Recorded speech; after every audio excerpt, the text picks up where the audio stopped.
这位王爷太勇猛了，后宫妻妾成群，但却没有一人房事可坚持过一回合，导致整个燕王府的女子听到他要纳妾，都无不闻风丧胆。沈巍，听姐一句劝，别当王爷的妾。听说王爷体力极强，没有一个侍妾能承受。耳畔的声音太吵，沈巍摁住剧痛的太阳穴，还没有从车祸的阴影中清醒。就在昨日，沈巍苦心经营的公司上市，4年没休假的沈巍决定给自己放半天假，不料刚过马路，一辆车呼啸而至。就在他再次睁眼时，却发现自己来到陌生的古代。他这具身体的主人也叫沈巍，出身贫苦，为了给重病的母亲筹药费，沈巍卖身进燕王府当丫鬟。原主沈巍生的花容月貌，王妃便动了心思，想把沈巍和另一个美貌丫鬟张月都提拔为燕王的侍妾。我好好一个姑娘，当什么低贱的妾？等会咱们见到王妃，磕头求她收回恩典。我宁愿嫁给马夫，也不想嫁给王爷守活寡。当燕王的妾，听起来似乎前途无量，可张月早有听闻，燕王是个薄情寡恩的男人，他对女人的新鲜感最多维持3个月，盛宠之后，多美丽的女人也会失宠，在后宅孤苦度过一生。而且燕王那方面特别强，妾室们身娇体弱，侍寝中途经常被折腾晕过去，苦不堪言。沈巍迅速分析了一遍自己的现状，古代社会皇权至上，他现在身份是最卑微的丫鬟。运气好，嫁给马夫门房，生下的孩子继续当丫鬟奴才；运气不好，哪天主子直接赐死，暴尸荒野无人收尸。身为21世纪的卷王，沈巍可不愿意在古代当一条受人摆布的咸鱼，他要卷，他要奋斗，要在古代搏出自己的大好前程。沈巍下定决心，他要当燕王的侍妾。屋外，燕王妃派来的老嬷嬷催促道：“沈巍、张月，王妃召见，还不快点出来？”老嬷嬷将2人带到王妃居住的坤玉院，沈巍遵循记忆中的礼节，规规矩矩给燕王妃行礼。王妃放下茶盏，目光扫过沈巍和张月的脸庞。沈巍生的娇媚，张月相貌清丽，都是1等1的美人儿。王爷对后宅女眷兴致寥寥，以至于王府这2年没有新生儿出生。身为当家主母，王妃得想办法为王府开枝散叶，维护自己的贤妻名声。沈巍、张月，你们可愿意当王爷的侍妾？闻言，张月俏脸苍白，扑通一声跪下道：“回王妃，奴婢已有心上人，奴婢不能负了他的深情。”见到张月这般决绝，王妃心中暗暗叹气，接着又望向沈巍：“你呢？”沈巍恭敬道：“奴婢愿意伺候王爷，为王妃分忧。”王妃打量沈巍，在沈巍眼里看到了野心，不禁暗笑：“又是个不自量力的女子，自诩生的美貌，天真的以为能俘获王爷的心。可惜啊，美貌在燕王府的后宅是最不值一提的东西。哪怕倾国倾城的侧妃柳如烟，当初独得圣宠2年，如今也成为后宅寡淡无味的女子。既如此，我便抬你做妾室，赐住芳妃院，赏50两纹银。”沈巍心中一喜，创业第一步，拥有独立的办公室，还有50两银子的创业基金。沈巍欣喜谢恩，随后跟着老嬷嬷离开。刘嬷嬷，这丫头生得貌美，你说王爷能宠她几日？美则美矣，胸无点墨，空有皮囊。老奴猜测，沈氏最多得宠半月。哎，真是可怜。过段日子再买些漂亮丫鬟进府，救人失宠，总得添些新人。是。算算日子，王爷南巡也快回来了。王妃可要将王府修整一番，添些鲜活漂亮的花草，迎接王爷归来。王妃淡淡摇头：“何必做这些没用还费钱的事？”夫妻10年，王妃也曾和侧妃妾室们斗得死去活来。可渐渐的，王妃已经看透了后宅恩怨，变得人淡如菊。没有人能一辈子得宠，王爷的爱太短暂。再恩爱的夫妻，到最后也是两看两相厌，还是把心思放在孩子的教养上，孩子才是他未来的依靠。另一边，沈巍跟着嬷嬷来到了芳妃院。我去，虽然是独立办公室，但这也太破了吧。进到里屋，沈巍发现里面也不比外面好多少。沈巍，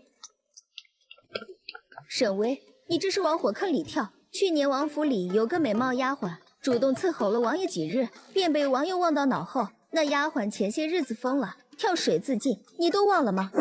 你放心，我自有打算。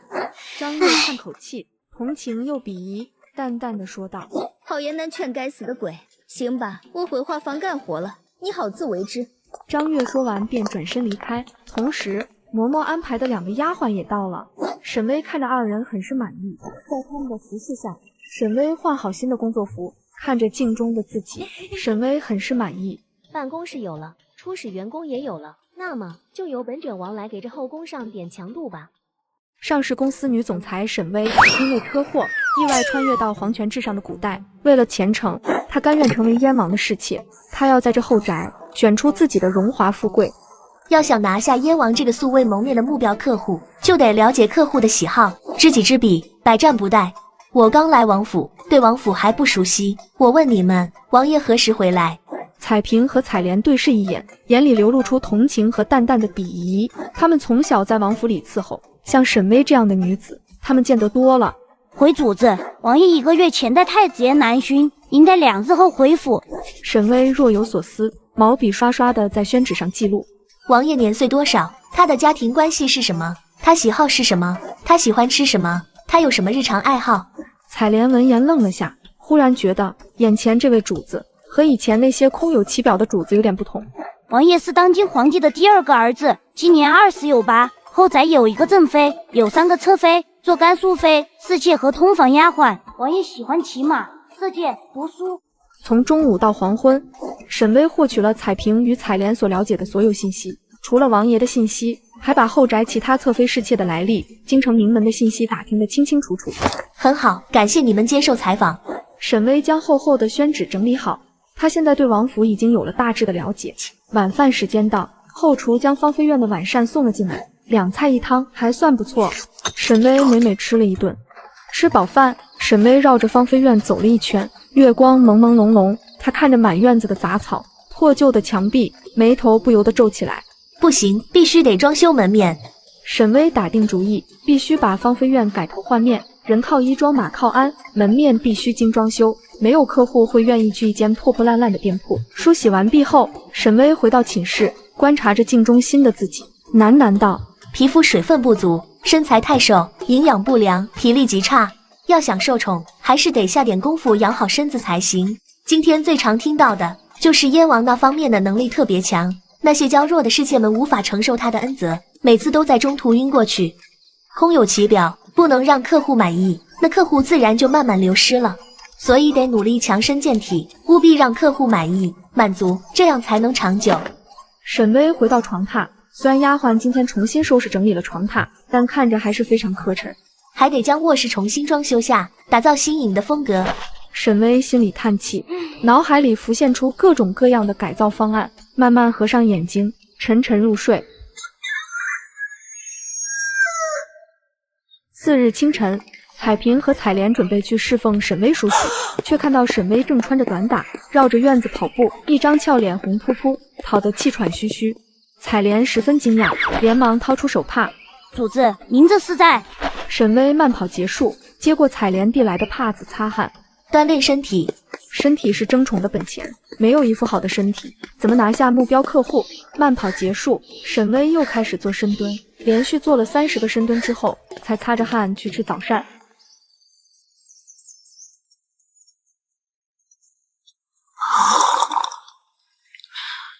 芳菲苑的沈氏住的可习惯。说来也怪，沈氏今早派丫鬟去花房里要了不少花束和菜种子，还让几个小太监带上工具修补院墙。修补院墙，换做其他侍妾，要么规规矩矩住在院子里，等待王爷的召信，要么买胭脂水粉，努力装扮自己。这沈巍倒是别具一格。老嬷嬷不以为意，有些鄙夷的道：那芳菲苑就无人住，院墙破损，兴许是沈氏担心大雨冲垮院墙，提前修补。她农户出身，眼光也就这么点了。是啊，也只有农户出身的女子才会关注破损的院墙，还要菜种子了。由着她去，反正也兴不起多大风浪。派人去学堂盯着，不许2个孩子上课胡闹。今年母后寿辰，他们得在母后面前好好表现。王妃，后日王爷南巡归来，要不让2位小主子休息1日，好迎接王爷。燕王妃皱眉，摇头道：单个学业，得不偿失。老嬷嬷心中叹气，这几年来，王妃对王爷是越发不上心，满心满眼都是教养孩子。忙碌了2天半，芳菲苑从清水房变成精装修，看着这焕然一新的院落，沈巍很是满意，给辛苦搬砖的小太监打赏了赏钱。又给彩萍、彩莲各自3两银子，3两银子抵他们3个月的月银，并且沈巍还给他们1人赏了一身新衣裳，他们再也不用穿那种一模一样的下人服了。沈巍勾勾嘴角，他可不是个抠抠搜搜的小老板，员工付出劳动，他就会给奖金，下次员工办事会更勤奋。沈巍巡视着装修好的新院子，彩萍看着这崭新的院落，不禁赞叹道：“沈主子，咱们院子真好看。”沈巍闻言微微点头，这新院子按照他的布置，确实好看不少。若不是他的创业基金只有50两，他还可以布置得更好看。走着走着，彩萍突然发现，原本的一块野草地被开垦成了菜地。彩萍好奇地指着那块开辟出来，至今光秃秃的菜地：“沈主子，您是想种菜吗？”沈巍盯着那块菜地，唇角缓缓勾起弧度：“留着自有用处，等有新人栽种。”彩萍疑惑不解，但也没再说什么。巡视完院子，沈巍在凉亭休息，忽然他想到了一件很重要的事：王爷今日回来，我想偷偷去瞧一眼。他现在是王爷的侍妾，地位只比通房丫鬟高一点，没有资格迎接王爷回府。但沈巍想提前了解燕王，观察他的面相和谈吐。彩莲和彩萍面露难色，沈巍知道他们的顾虑，于是道：“只是偷看，又不会冲撞他，咱们低调些，别被人发现。”沈巍执意如此，2个丫鬟也只能点头同意。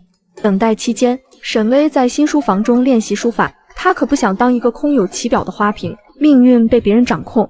临近中午，一阵礼乐声从不远处传来，彩萍对这个声音很熟悉，连忙开口道：“沈主子，燕王回来了。”沈巍麻溜地溜出芳菲院，躲到正殿的院子角落，暗中观察。就在他翘首以盼地等待燕王时，一道不合时宜的声音传了过来：“沈巍，你在这里做什么？”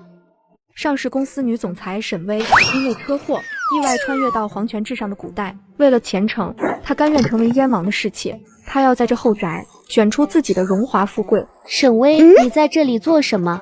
沈巍循着声音向前看去，看到了端着一盆花的前同事张月。张月看着沈巍，眼神中既有怜悯又有鄙夷。他当然知道沈巍这是来寻燕王的，如以前那些新的侍妾一般，故意抛头露面，投怀送抱，想要给燕王留下好印象。沈巍，我劝你还是省省吧，就算你把王爷勾去，也留不住的。沈巍眉头微蹙，正想说什么，却听到彩莲厉声呵斥道：“见到主子不问安，居然还在这大言不惭，你哪来的胆子？”张月怔住，这才后知后觉，沈巍已经不是和他平起平坐的丫鬟了。张月心中不悦，忽然生了几分不甘和嫉妒，他只能无奈的微微屈膝，别扭的请安：“奴婢给沈主子请安。”奴婢还要去花房办事，就先离去了。沈巍淡笑：“去吧。”张月抱着花盆，心事重重走开，走到院子拐角处，扭头回看，穿蓝色长裙的沈巍，身量纤细，肤白如雪，已经完全没有半分丫鬟的模样。张月心里空落落的，只得默默祈祷，希望这沈巍早点失宠，他要看他的笑话。失宠的妾室，日子过得还不如丫鬟呢。不多时，彩萍低声提醒道：“沈主子，王爷来了。”沈巍微微点头，暗中观察未来要伺候的老板。王府大门口，燕王妃携带着2位侧妃、5位庶妃以及若干下人，恭恭敬敬迎接燕王。黑色绣金的燕王旗翻飞，穿铁甲的护卫分为左右2列。燕王抵达王府，他个子很高，容貌极为俊美，鼻梁挺拔，举手投足之间透着贵气和威严。沈巍看着还挺满意，这相貌放到现代娱乐圈，妥妥的顶流。沈巍学过一点面相术，怪不得都说燕王崇尚凶悍，这高挺的鼻梁，男人鼻子高挺，四肢强悍，那方面绝对需求旺盛，特别厉害。再看看门口那些娇滴滴的内宅女眷，要么太胖，要么太瘦，身体素质估计一般。沈巍没有逗留太久，转身回自己的芳菲院。回去的路上，沈巍开始做燕王的个人总结：出身富贵，兄友弟恭，后宅安宁，身体健康，一生顺遂。这种生长在皇家大院的男人，从小见惯了莺莺燕燕，每个女人对他都是千依百顺。要想留住他的心，必须得独辟蹊径，身体契合，灵魂契合。主子，咱们不去向王爷请安吗？彩萍跟在沈巍身后，有点吃惊地问道。他还以为沈巍一定会想办法在燕王面前露脸，勾得王爷今晚在芳菲院留宿。谁知道沈巍真的只是看一眼就走了。王爷是一家之主，今晚自然应该由王妃伺候。我现在去抢人，会引得王妃不悦。他当然要争宠，不过不急于一时，机会是留给有准备的人，他要做好周全的准备。王府门口，燕王环视一周，眼前有温良贤淑的王妃，有胖墩墩的张侧妃，有青梅竹马的刘侧妃，以及若干庶妃，唯独没看到侧妃柳如烟。如烟在何处？昨日风大，如烟妹妹头疼不止，请了大夫医治，如今她还在房里休息。程克和程真还在学堂。提起两个儿子，王妃面露自豪。王爷，最近程克和程真读书颇为用功，连夫子都夸赞不止呢。燕王心头失望，他在南方巡查，一路舟车劳顿，辛苦异常。回到王府，他当然希望能看到孩子，拥抱娇妻美妾解乏，再听听妻妾们的夸赞。可孩子没有来迎接父亲，美妾卧病不出门，妾室们连一句嘘寒问暖也没有。燕王实在是有些不满，但他又无法宣之于口。王爷，最近臣妾抬了一个丫鬟当侍妾，那丫鬟生得美貌，王爷若是得空，可以去芳菲院瞧瞧。燕王闻言兴致缺缺，在美貌的侍妾在他面前要么战战栗栗，要么曲意逢迎。睡过几次后，便再也没有新鲜劲儿，实在是让他提不起兴致。回到王府后，燕王就到书房处理公务，一直忙碌到天黑，他才前往王妃的院子留宿。南巡辛苦，公务繁杂，燕王已经整整1个月没有和女子同眠。今晚，燕王想和王妃温存一番，拥着王妃略胖的腰，借着昏暗的烛光，看见王妃那张风韵犹存的脸，但由于缺乏保养跟打扮，看着有点老态。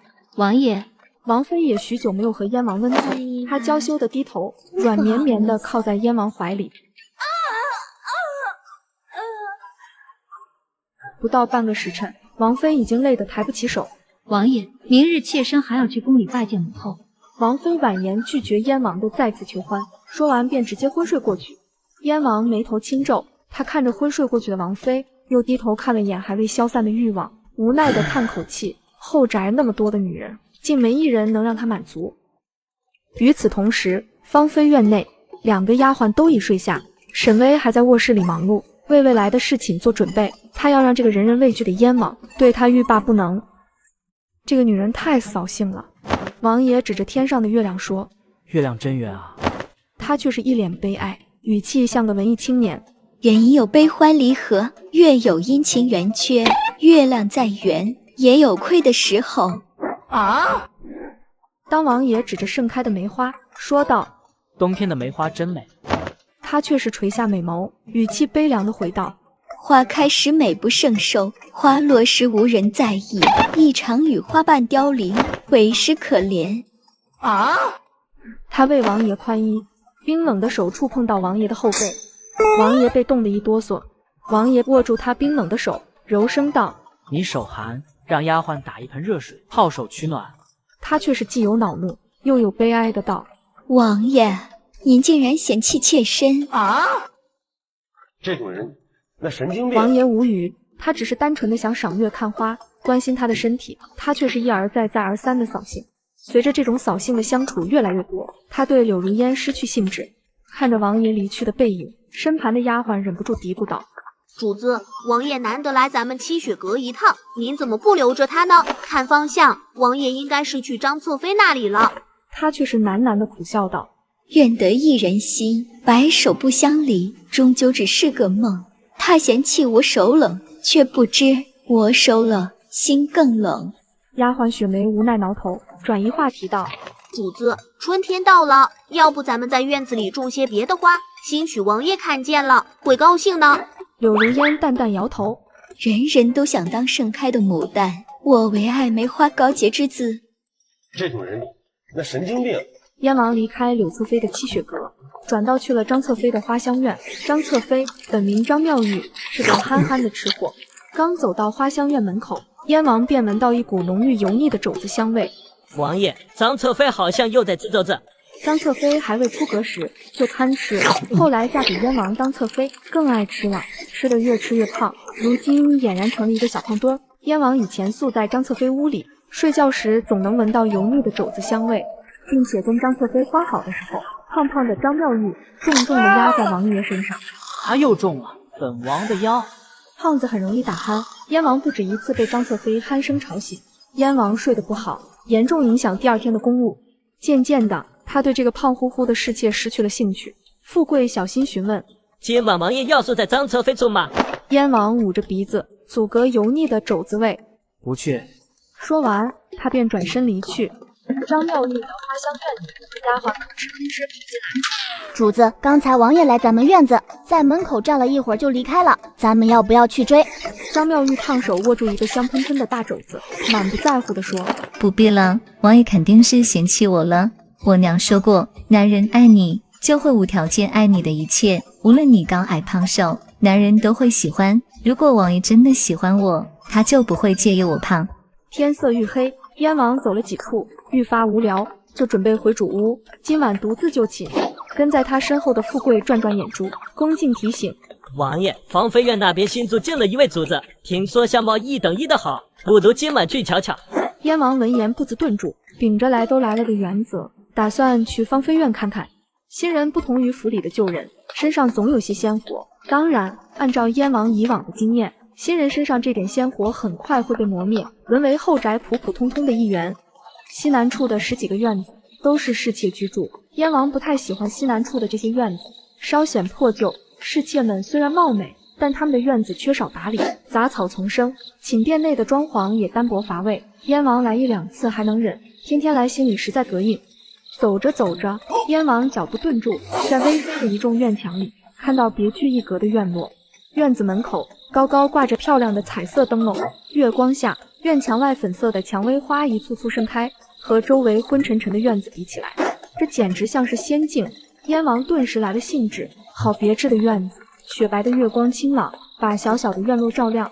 燕王看到几束红艳的桃花，院子里没有杂草，错落有致地栽种了一些漂亮的花草。院子虽小，但充满鲜活的生命力，和柳如烟、雪洞似的院子简直天壤之别。富贵清清嗓子，通传道：“王爷驾到，沈氏叔叔出来迎接。”房门打开，出来的是丫鬟彩萍和彩莲，2个丫头扑通跪地。彩莲紧张道：“王爷来的突然，主子正在沐浴，还请王爷稍后。”富贵皱眉，怒声呵斥道：“大的奴才，哪有让王爷等的道理？”燕王瞥了眼富贵，富贵何等精明，立刻乖乖地闭上嘴。燕王推门而入，屋外由富贵和2个丫鬟守着。燕王迈进主屋寝殿，不由得眼前一亮。寝殿里暗香浮动，虽没有什么昂贵的器物摆设，但处处透着精巧美丽。一道薄薄的屏风后，热气腾腾，沈巍正在沐浴，朦朦胧胧，若隐若现。请王爷恕罪，妾身还在沐浴。声音娇软，怯生生的，像只害羞的小鸟。燕王顿时兴致上头，快步上前。王爷走进浴室，看到了正在沐浴的沈巍，浴池白气氤氲，沈巍微湿的黑发散落在肩头，后背白如凝脂，隐约能透过水面看到他纤细的腰。燕王自南巡后，已经好长一段日子没有得到彻底的疏解，眼前忽然出现一个绝色尤物，他喉结滚动，目光火热，他顿时来了兴致，纵身扑进了浴池之中。时间渐渐流淌，月渐西落，守在门口的彩萍和彩莲听得满脸通红。沈主子声音也太好听了，比3月春天里的黄莺鸟还婉转。他们2个丫鬟听得都心痒痒，更别提血气方刚的燕王。沈主子看起来娇弱，没想到竟能承受如此之久。屋内，燕王浑身畅快，这女子深倩如流，没想到竟能和我如此契合。换做其他女子，不到半个时辰就昏死过去了，她竟能和我嬉戏至深夜。燕王终于得到满足，他越发爱怜，语气柔和地问道：“你辛苦了，你叫什么名字？”沈巍一脸娇羞：“妾身叫沈巍，妾身不辛苦，伺候王爷是妾身的本分。王爷南巡才辛苦，能为王爷解乏，是妾身的福分。”燕王身躯微震，心脏像是被什么东西撞击了一下。你怎知本王南巡辛苦？回王爷，奴婢是南方人，前2年才举家来到燕京。奴婢年幼时见过南巡的大官，1个月内他们要查各郡县的事务，倾诉冤案命案，四处奔波为民办事。说着，沈巍又大胆地伸手抚摸燕王英俊瘦削的脸庞，怜爱又疼惜地说：“王爷都晒黑了，也瘦了。没有男人不爱懂事的女人，身体上的欢愉是短暂的，能留住男人一时，留不住一世，所以需要在言语上、行为上表现出对他的关心。只有成为燕王的解语花，成为他的精神寄托，成为他累了唯一想依靠的港湾，唯有这样，才能在王府后宅真正立足。”燕王目光怔怔，他南巡回府后，王妃和侧妃们只是口头上敷衍2句王爷辛苦了，唯有怀里的小侍妾沈薇清晰地说出黑了瘦了的具体特征。燕王神魂震动，鼻梁不知为何发酸，他就像个期盼夸奖的小男孩，终于在沈薇这里得到糖果。这女子真的好爱我，如果不是爱，又怎会注意到这些细枝末节？燕王紧紧拥着沈薇，终于睡了一次满足的觉。沈薇听着身旁均匀的呼吸声，揉揉自己快散架的腰，心中骂骂咧咧的：狗男人，差点没把老娘给弄死，还好我早有准备，这段日子天天健身，不然真的会在中途晕死过去。不过我这个大狼狗老板长得还真帅，我不吃亏。在心中吐槽完，沈薇慢慢闭上双眼，也进入了梦乡。第二天，燕王在丫鬟的伺候下完成梳洗，准备上朝。他回过头，发现床上的沈薇正痴痴地盯着他，眼神纯净，里面全是不加遮掩的爱意。对上王爷的目光，沈薇俏脸浮上红晕，害羞地说：“一睁眼就能看见王爷，甚是欢愉。”眼神是不会骗人的。燕王识人无数，自然看得出沈薇眼里的热情和爱意不是伪装，她是真的感到幸福，她也是真的爱慕自己。燕王已经好久没见到如此纯粹的爱意，只是他不知道的是，沈薇眼里的爱意跟他想的不一样。沈薇看着燕王，就像在看一块金光闪闪的大元宝。他不爱燕王，但他是发自内心、无比真诚的爱金元宝啊。本王还有公事，今晚再来看你。沈薇害羞点点头，低声道：“那妾身等王爷。王爷金口玉言，不能食言。”燕王看他期待的眼神，不由得哈哈大笑。接下来3个晚上，燕王都宿在芳菲院，一时间沈薇在后宅风头大盛。坤玉院，刘嬷嬷对着王妃嘀咕道：“王妃，王爷已经在沈氏屋里宿了3日，需要给沈氏送婢子汤吗？”王妃人淡如菊，淡淡道：“没必要，放任自流，花无百日红，转瞬凋零。这10年来，王府多的是和沈薇一样的女子，人人都以为能独得王爷的专宠，到最后一无所有，就当是看笑话吧。”王妃唇角牵起一抹戏谑的笑容，就算她运气好，怀上王爷的孩子，以她卑贱的出身，也没资格抚养孩子，除非她能做到侧妃的位置。只可惜她的出身太过卑贱，这辈子最多做到庶妃。王妃说的是。七雪阁，侧妃柳如烟正在看书。主子，听说王爷日日宿在沈氏那里，咱们要不想办法把王爷召来？雪梅是真心为柳如烟考虑，但奈何柳如烟不争不抢，人淡如菊。以色侍人，能得几时好？那沈氏也是可怜，身处烈火旁游的境地，还以为自己繁花似锦。唉，柳如烟同情沈薇，雪梅却是同情自己。王爷赏赐的山珍海味、绫罗绸缎、金银珠宝堆满了芳菲院，沈主子还很大方，慷慨赐给彩萍、彩莲不少首饰。我也想要主子的赏赐啊！可柳如烟主子淡泊名利，不喜钱财，从没给我任何赏赐，还要我也每天穿白衣服上班，我都感觉自己是在上坟。跟了柳主子5、6年，家里的债务还没还完，哎，我要是能当芳菲院的丫鬟多好啊！芳菲院内，彩莲忧心忡忡地看着沈薇，开口道：“主子，您如今夺得王爷宠爱，听奴婢一句劝，要早日生下王爷的孩子，才可保住地位。”自从沈薇得宠后，彩萍跟彩莲不但涨了月钱，还经常有奖金可拿。现在他们2个对沈薇越发忠心，他不忍沈薇走上其他主子的老路，好心提醒：“不急，我现在的身体营养不良，不适合怀孕。”这具身体的情况，沈薇心中有数。以她现在这瘦弱的身板，以古代落后的生育条件，她生孩子时肯定是9死1生。她可不想到时候1尸2命，她的目标是光荣退休，可不想英年早逝。彩莲不知道沈薇的想法，无奈叹气：“主子虽然慷慨，可到底是农妇女出身，目光短浅实在。王爷的宠爱太短暂，转瞬即逝，无儿无女的侍妾，日子过得连丫鬟都不如。”燕王忙完公务，便直奔芳菲院。他没有让太监通报，径直走了进来。路过那个新修的菜园子时，燕王眉头一皱，看着菜园子里面的人时，心头忽然有些失望。这个菜园子可不普通，它不仅可以拿来种菜，还可以用来拿捏这位养尊处优的王爷，让他欲罢不能。菜园内，沈薇蹲在菜地边，手里拿着小锄头，正在忙活。燕王见此，眉头一皱，因为那个侧妃柳如烟，每到春天也有类似这般的爱好。葬花，他实在不明白，落下来的花瓣有什么好埋的？埋进土里，不还是腐烂了？难不成沈薇也是柳如烟那样的女子？燕王心里顿生不悦，眼底有一闪而逝的失望。一个柳如烟已经够了，他真不想再看到第二个柳如烟。王爷，您回来了。沈巍欢喜地跑过来，俏丽的脸上还沾了一点泥巴。其他侍妾见到王爷只会恭恭敬敬地说给王爷请安，而我则不同，我见到燕王一定要高高兴兴地说一句您回来了，要潜移默化地给燕王灌输一种思想，芳菲院就是他的家，每次他来我这芳菲院就等于回家。燕王看他红扑扑的小脸，娇媚中又透着天真，燕王心里那点失望散去，转为无法控制的怜爱。他温柔地擦去沈巍脸颊的泥巴。你在做什么？沈巍眼睛弯成月牙。种菜啊。燕王愣了下，好半晌才反应过来。种菜。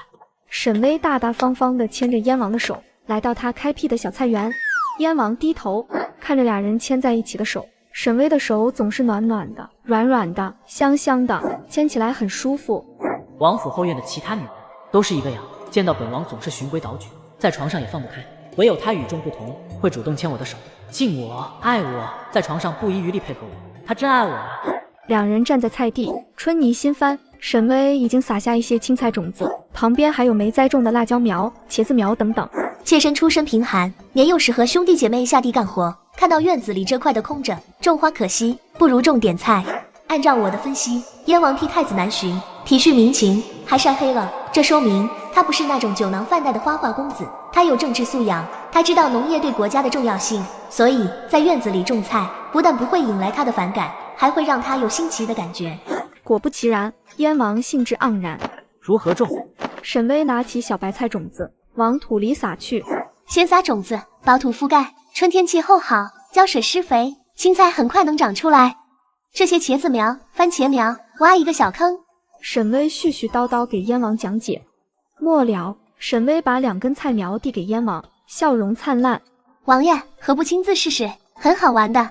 燕王身后的太监富贵暗中皱眉，这沈主子好生大胆，竟让王爷种菜。王爷身份尊贵，种菜这种农户的事，怎能动王爷的御手？最近王爷太宠沈主子，竟种得他无法无天起来。然而燕王却不以为意，倒是有趣。燕王接过沈巍递来的茄子苗，半蹲在菜地边，将幼苗埋进土里。王爷，这左边的菜地王爷种，右边的菜地妾身种，等妾身种植的茄子和番茄成熟，王爷可不能来偷妾身的菜呀。燕王莞尔一笑，本王何等身份，会去偷你的菜？一时间，燕王的胜负欲被激起来。沈巍拉着他的手，手把手教他如何用锄头，如何挖坑。富贵在旁边看着，眉头越皱越深，看着王爷尊贵的手握住锄头，富贵简直想跳起来阻止。富贵总管。采莲察言观色，连忙将一根嫩绿的茄子苗递给富贵。王爷和沈主子在忙，你也试试种菜吧，很有趣的。富贵连连摇头，咱家不会。采莲笑盈盈说，没关系，采莲可以教你呀。采莲将富贵带到角落另一块小菜地，采莲和彩萍自己种了一些嫩绿的小青菜。最开始，沈巍提出让采莲和彩萍也种菜，2个丫鬟虽然不理解，但还是谨遵沈巍的吩咐，种了点小青菜。可当现在他们看到自己亲手种的蔬菜发芽，不知为何，心里会涌起一种满足的成就感。这用沈巍的话来说，就叫公司归属感。有的公司会让员工养猫、种菜、种花，提升员工对公司的忠诚度。那咱家试试。富贵推辞不过，按照采莲的指示，撒了一些白菜种子，又种了一棵茄子苗。种完菜后，看着菜地里的菜苗，富贵忽然有种奇怪的成就感。种菜好像还挺好玩的。那边沈巍已经和燕王种完菜了，沈巍仔细地给燕王擦手上的泥巴。王爷，白菜苗和萝卜长得快，5天左右发芽，1月内成熟。茄子、番茄要慢一些，2、3月才会结果。近处是娇媚可口的美人，旁边是自己亲手种的菜，燕王心脏微微触动，心头暖洋洋的。当天晚上，燕王自然留宿在沈巍这里，2人闹腾到半夜。早上天蒙蒙亮，燕王披衣而起，他没有吵醒沉睡的沈巍，他知道自己体力太强，沈巍能陪他嬉闹到深夜，已经十分难得。沈巍不只和他契合，还会很多勾人的姿势，简直让人欲罢不能。离开途中，经过花草丰茂的花园时，燕王脚步忽然停住，转身折返到菜园子边，看看昨天自己种下的菜苗，叶子绿油油的，格外招人怜爱。燕王看着心情十分愉悦。富贵也趁机溜到角落，也看看昨天他种植的菜。燕王主仆二人离去后没多久，沈巍也哈欠连天起床，换好运动服，沈巍准备开始慢跑。主子，您昨晚疲累，今早还是别慢跑了。彩萍心疼沈巍，王爷昨晚异常凶悍，主子的嗓子都喊哑了，桌子也塌了，今天还要换个结实点的桌子。不可懈怠，必须卷起来。今天不跑，明天不跑，以后只会越来越懒惰。内卷之王沈巍绝不会让自己懈怠。慢跑完毕，沈巍又做完30个深蹲。休息片刻后，沈巍这才开始吃早饭。在王府，所有人都是看碟下菜的。如今沈巍风头正盛，他想吃什么，后厨就会给做什么。如果是其他妾室，后厨可不会搭理，只会按照分例送餐，还经常暗中克扣。用完早膳，沈巍在凉亭小憩。主子，您为何会让王爷种菜呀？主子，您为何会让王爷种菜呀？彩萍好奇地问道。这沈主子的行为可真是令人意想不到，让王爷能想起我。彩萍一脸茫然，种菜怎会让王爷想起主子呢？沈巍勾勾唇角。从心理学角度上讲，人们会对自己付出心血的东西抱有期待和关注，特别是那种很快就能看到成果的，当收获时就会触发身体的奖励机制，获得满足感，这也就是俗称的奶头乐。连续几日宿在沈巍那里，燕王也没有忘记王府后宅的其他女眷，尤其是王妃。王妃是燕王的正妻，每个月燕王都要宿在王妃处，至少2次，两人合衣而睡，没有鱼水之欢。王妃靠在枕头上，一副禀报公事的语气，告诉燕王，下个月王府春日宴，太子、自公主和恒王都会来王府赴宴。王爷，妾身想去燕京裁缝铺里，为府里的姐妹们采购一批新布料，春日宴上可不能再穿旧衣。燕王脑海里还想着公事，他明日要陪太子兄长参加亲耕礼，随口道：你是主母，做主便是。还有一件事，下午刘侧妃落水昏迷，醒来不知道受了什么刺激，寻死觅活。王爷明日若是得空，去看看刘妹妹吧。刘侧妃本名刘巧儿，算得上是燕王的青梅竹马。她嫁给燕王后，在王府后宅嚣张跋扈，处处欺压其他妾室，直到前2年生下一对双胞胎后，身子受损，疾病缠身，才稍微消停了点。她这2年来一直努力养身体，养精蓄锐。王妃猜测，她这是准备继续争宠了。所谓的落水受刺激，恐怕也只是吸引王爷前去探望的手段。本王明日去探望他。燕王也想起刘侧妃，的确有好长一段时间没去探望。王妃在心中幸灾乐祸道：刘侧妃出身不错，争宠的手段多样，那可怜的沈巍怕是要遭殃了。夜深，屋外淅淅沥沥下起春雨，雨水落在琉璃瓦上，吵醒了燕王。燕王听到雨声，不知为何，燕王忽然想起他在芳菲院种的菜，春雨贵如油，淋了雨，种子应该发芽了吧？燕王决定明日抽空去芳菲院看看他种的菜。七雪阁内，书房烛火未熄，丫鬟雪梅昏昏欲睡，哈欠连天。主子，下雨了，要不您歇息吧。主子没睡，他这个丫鬟也没法睡。柳如烟一身雪白长裙，美眸凄凉地望着窗外，唇角划过一丝凄凉。一场雨，不知落了多少花瓣，这些花儿真可怜，绽放不过几日，便被无情的雨水打落枝头。雪梅虽对柳如烟忠心，但也不免在心中腹诽。花瓣掉落不是正常的事吗？有什么好伤感的？你可怜花，谁来可怜我啊？我想睡觉啊。明月院，刘侧妃害怕地蜷缩在床上，她惊恐地打量四周，看着周围熟悉的状况，才接受自己重生的事实。苍天有眼，苍天有眼，我还活着，我再也不要争宠了，再也不要了。刘侧妃蜷缩着，嘴唇颤抖。我的孩子，我的家族，我的命都被那个女人毁了。前世，刘侧妃养好了身子，假装落水，再次获得燕王的恩宠，成为整个燕王府里风头仅次于王妃的女人。后来太子全家遭难，燕王登基，她也被封为皇妃。在皇宫里，刘侧妃和新封的妃嫔们继续争宠，斗得死去活来，直到那个可怕的女人进宫，刘侧妃和她斗了大半年，最终失去了孩子，被皇帝厌弃，家族惨遭流放，自己也被削成人棍。而那些低调摆烂的妃子，不争不抢，居然都有了还不错的结局。至少在刘侧妃死前，他们都衣食无忧，平安顺遂。临死前，刘侧妃才明白，争宠只会让自己成为活靶子，不争不抢，才过得幸福。感谢老天爷给我重活一次的机会，王爷薄情，没有人能永远独得恩宠。这一次我要低调，我要当咸鱼，我再也不要争宠了。女总裁沈薇意外穿越到古代，成为燕王侍妾。为了加深存在感，她手把手教燕王种菜，却没想到意外地帮了他一个大忙。第二天，燕王和太子前往户部参加青耕礼。每年春天，天子象征性地用锄头挖地种青苗，表达对农业的重视。这2年皇帝疾病缠身，已经无法下床，青耕礼自然由太子代理。太子兄长、二哥，御史都在旁边看着，咱们可得认真挖地。恒王幸灾乐祸地嘲讽。恒王由贵妃所生，和太子关系一向不睦。御史院是恒王的地盘，御史们大多是恒王的亲信。今日御史的眼睛都盯着仔细，只要太子和燕王在种地上出了一点错漏，都会被御史记在书里，流传后世。太子不着痕迹看了眼恒王，眼底划过杀意。太子兄长，您别这么看我，弟弟好生畏惧。礼乐声响，青耕礼开始。刚下过雨，准备好的田里泥土湿润，太子脚踩到泥巴，差点滑倒，还是燕王眼疾手快，迅速搀扶，才避免了跌倒的闹剧。但太子却连连咳嗽，咳出鲜血。太子冬日生了场大病，开春后身体一直不好，吹不得大风。皇帝派来监督的大太监见状，赶紧回宫请旨。皇帝传来口谕，让燕王代替太子种地耕种。恒王暗中咬牙。恒王知道这是皇帝在敲打他，哪怕太子不能登基，还有燕王可胜任。至于他恒王，永远不能称帝。兄长，您先歇歇，这里交给我。远景，你从未种过地，能行吗？燕王想到芳菲院的菜地，他刚刚种了不少菜苗，那明媚活泼的女子还手把手教他种地的姿势和技巧。沈巍做梦也没想到，他只是想争宠，竟阴差阳错得到燕王更多的好感。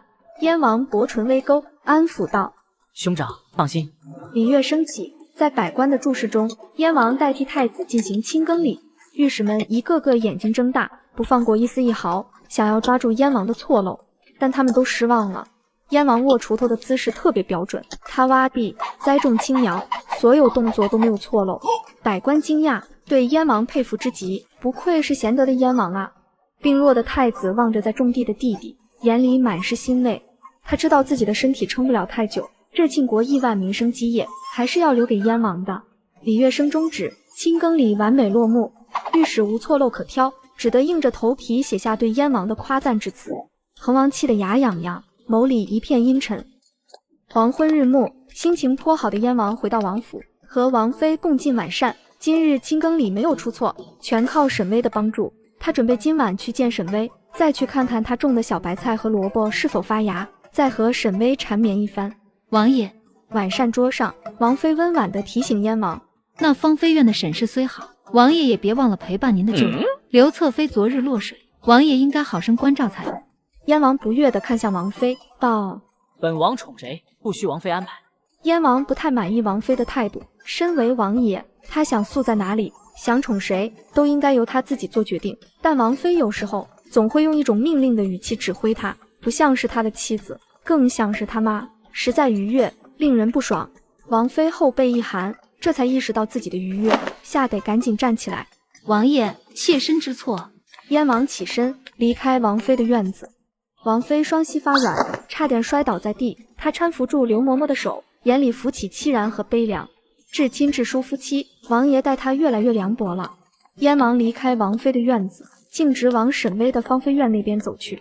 走着走着，燕王想起他的青梅竹马刘巧，童年相处的美好经历浮现眼前。唉，也罢，先去明月院看看。燕王转道前往明月院。巧儿，本王来迟了。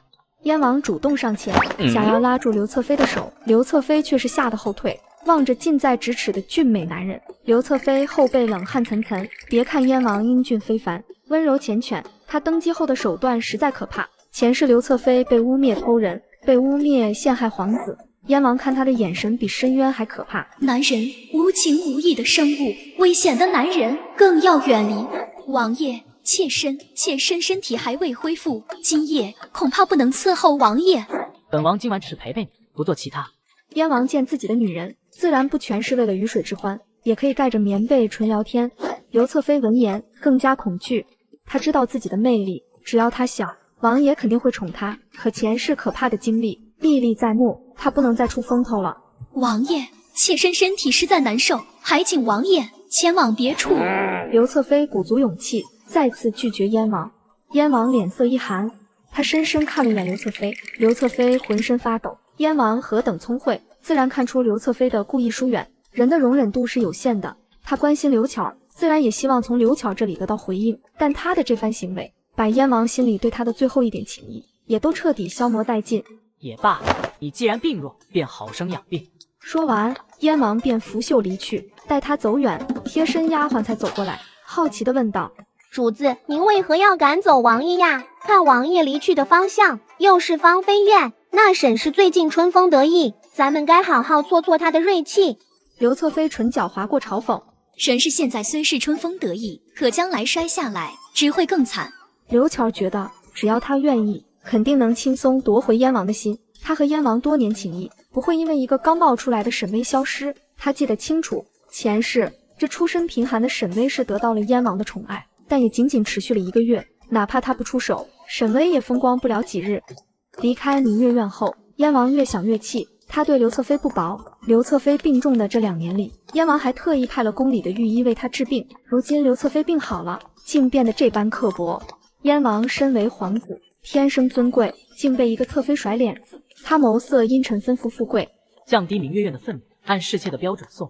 富贵忙道：“是奴才记下了。”富贵心里暗暗叹气，这刘侧妃简直是病糊涂了。王爷才是这后宅的主人，后宅女眷的吃穿用度全都来源于王爷，王爷是王府的天，刘侧妃居然敢对王爷不敬，自寻死路。几分钟后，燕王抵达了芳菲院。芳菲院外的蔷薇花依然盛放，门上的灯笼也换成了玉兔灯，在夜幕下显得格外温馨。看着这个别致的院落，燕王心情总算好了些。芳菲院内，沈巍踩着梯子，把掉落的小鸟放回窝里。燕王站在院子里，仰头看夜幕下的沈巍。王爷！沈巍听到声音，扭头看向燕王。王爷，您回来了。说完，沈巍赶紧顺着梯子往下爬，然后假装一不小心的踩空，接着他发出尖叫。救命啊！燕王眼疾手快，稳稳地将他接住。沈巍躺在燕王怀中，吓得发抖，像只受惊的小鹿。沈巍抬头看向燕王，四目相对。沈巍娇羞地低下头，又好似鼓起勇气般的抬头，一脸崇拜地说道：“王爷好厉害，多谢王爷救妾身，多谢王爷救妾身。”这个女人太有心计了，知道王爷前来，在梯子上故意踩空，好让王爷英雄救美。王爷好厉害，多谢王爷救了妾身。没有男人不喜欢被崇拜，燕王也不例外。望着沈巍亮晶晶的眼眸，遮掩不住的崇拜眼神，燕王的自尊心得到大大的满足。以后这种事交给下人做，莫要以身犯险。沈巍有点无奈。王爷，芳菲院只有2个丫鬟，采莲、彩萍胆小，妾身胆子大，爬梯子只能我来做了。燕王看了看沈巍身边2个瘦弱的丫鬟，一时间心生怜爱，对富贵吩咐道：“明日挑个资历丰厚的嬷嬷，2个办事得力的小太监，送到芳菲院当差。”富贵愣了下，这可是淑妃的标配呀，但富贵不敢劝阻，连忙恭恭敬敬回道：“好的，王爷，奴才记下了，明日就安排。”沈巍粉润唇角不着痕迹微勾，这就是宠妾的待遇。只要他1日得宠，他就能从燕王身上扒到好处。他可真是太爱燕王，该赏赐了。燕王牵着沈巍温暖柔软的手，没有马上进屋，而是迫不及待去看他亲手种的菜。春雨过后，茄子、辣椒、番茄等菜苗经过春雨的洗涤，长得越发茁壮。燕王已经开始期待菜苗结果的那天。等他亲自种的菜成熟，他要亲自尝尝，再送一些给太子兄长和父皇母后。父皇看中农业，肯定会高兴。沈巍陪着燕王查看蔬菜，燕王种的菜苗更茁壮，沈巍种的菜苗则是发育不良。沈巍苦恼地皱眉：“哎呀，妾身和王爷同时种菜，一样的土，一样浇水，怎么王爷的菜生长得更好呀？”沈巍面上装疑惑，心里明镜一般清明。燕王的菜更好，但是沈巍让采莲半夜偷偷给燕王的菜施了肥，不然就燕王那半吊子的种菜水平，这些菜怎么可能长得这么好？燕王可不知道这些事，还以为真是自己种菜技术好。他揽住沈巍纤细的腰，薄唇微勾：“微微力气小，菜苗种得太浅，长势自然不好。”沈巍气得腮帮子鼓鼓的，他乌溜溜的大眼睛划过狡黠，故意不怀好意地打量燕王种的菜，心思全都写在脸上。他打算等燕王的菜成熟后偷菜。燕王哪里看不出他的心思，一方面觉得沈巍天真可爱，一方面又暗戳戳戒备。这小妮子还想偷本王的菜，本王要时常来芳菲院监督，不能让她暗中动手脚。看完菜，两人大门一关，开始腻歪。接下来的半个月，沈巍依然风光无限，虽然还是侍妾，但芳菲院的配置和淑妃一模一样。燕王赏赐不断，王妃也送了些东西，褒奖她侍奉的功劳。这天，采莲进来，把王妃的命令通报给沈巍。主子，王妃有请。屋子里，沈巍正在对镜敷着自制面膜。王妃找我有什么事？主子，王府春日宴来临，王妃派人购置了一批好布料，要分给所有的后宅女眷。沈巍有点失望，原来只是分配布料，还以为又要赏赐什么金银珠宝呢。等我洗个脸，马上去。沈巍前往王妃的昆玉院请安，路过王府的花房时，沈巍没注意到有个丫鬟正朝他投来嫉妒的眼神。沈巍，你真是好风光啊！张月手捧花盆，一脸嫉妒地望着路过的沈巍。沈巍如今独得王爷恩宠，地位也水涨船高，吃穿用度只比王妃差点。反观自己，张月低头看自己粗糙的手指，天天劳作，手上长了粗茧，美丽白皙的脸也开始泛黄。每天夜里还要挤在臭烘烘的丫鬟房里。每当那时，张月也会茫然，如果当初自己同意当王爷的侍妾，如今会不会也和沈巍一样风光？张月咬牙，只能不停安慰自己。王爷的爱是短暂的，沈巍迟早会失宠。沈巍前往燕王妃的院子，他来的最晚，并不是他故意晚到，而是王妃故意最迟通知他。沈巍心里暗暗发笑，这王妃看似人淡如菊，心眼子倒也不少。沈巍屈膝行礼，给王妃请安，给各位姐姐请安。王妃端居主座，和颜悦色道：“人都到齐了，那便开始分布料。沈氏，近日王爷颇宠你，那你便第一个挑吧。”沈巍面露惶恐，妾身万万不敢，以妾身身份地位，哪敢第一个挑选？沈巍怎会不知，王妃这是想让他当出头鸟，这是在故意整他。王妃轻捧茶杯，缓慢地啜饮一口。王爷最宠你，你自然担得起。沈巍若是再拒绝，那就是对王妃不敬，但是早已想好对策。既然王妃要搞事情，那他就让王妃赔了夫人又折兵。沈巍脸色一转，一脸兴奋的道：“那妾身恭敬不如从命。”沈巍上前挑选布料，目光在这些布料上流连。沈巍看了一圈，直接指着最好的那匹布，兴奋地说：“采莲，咱们要这匹布。这是最昂贵的浮光锦，仅仅只有一匹，主色是浅银色，面料柔软，日光下泛着美丽的银光。”采莲脸色大变，她是识货的，她暗中给沈巍递眼色：“主子万万不可，这种布只有王妃王爷才有资格用。”沈巍虽然独得王爷宠爱，但他只是低微的侍妾，哪能穿昂贵的浮光锦？沈巍妹妹，你还是换一匹其他布料吧。张妙玉侧妃友善提醒。张妙玉虽长得胖墩墩，但心眼却不坏，她不忍看着这个漂亮的妹妹自掘坟墓。沈巍看向旁观的众人，柳如烟面露同情，刘巧目光不屑，其他淑妃一个个看热闹不嫌事大，唯有张妙玉出声提醒，也是好心。沈巍收回视线，完全是一副小人得志的嚣张模样。我就要这一匹，采莲收好。采莲硬着头皮抱着那匹布，心沉沉坠落。这沈主子啊，终究是走了其他侍妾的老路啊！你倒是有眼力。王妃啜饮一口碧螺春，看似夸奖沈巍，实则遮掩住唇角的嘲讽。这沈巍出身贫寒，目光短浅，看到好东西就敢要，真是贪婪无度、美貌又愚蠢的女人，在王府后风光不了几日。这个女人太嚣张了，拿走了只有王爷才能用的高档布料，因此引来了王爷的厌恶，却没想到她只用了一招，反而让王爷对此愧疚不已。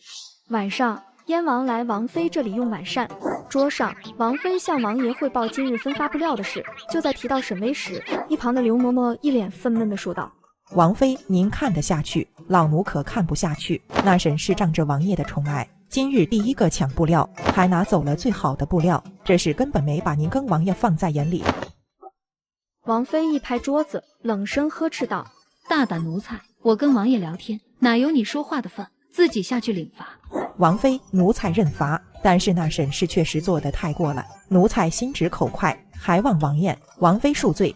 燕王何等聪慧，自然知道他们主仆二人是在演戏，但沈巍拿走最好的布料，也确实是过分了。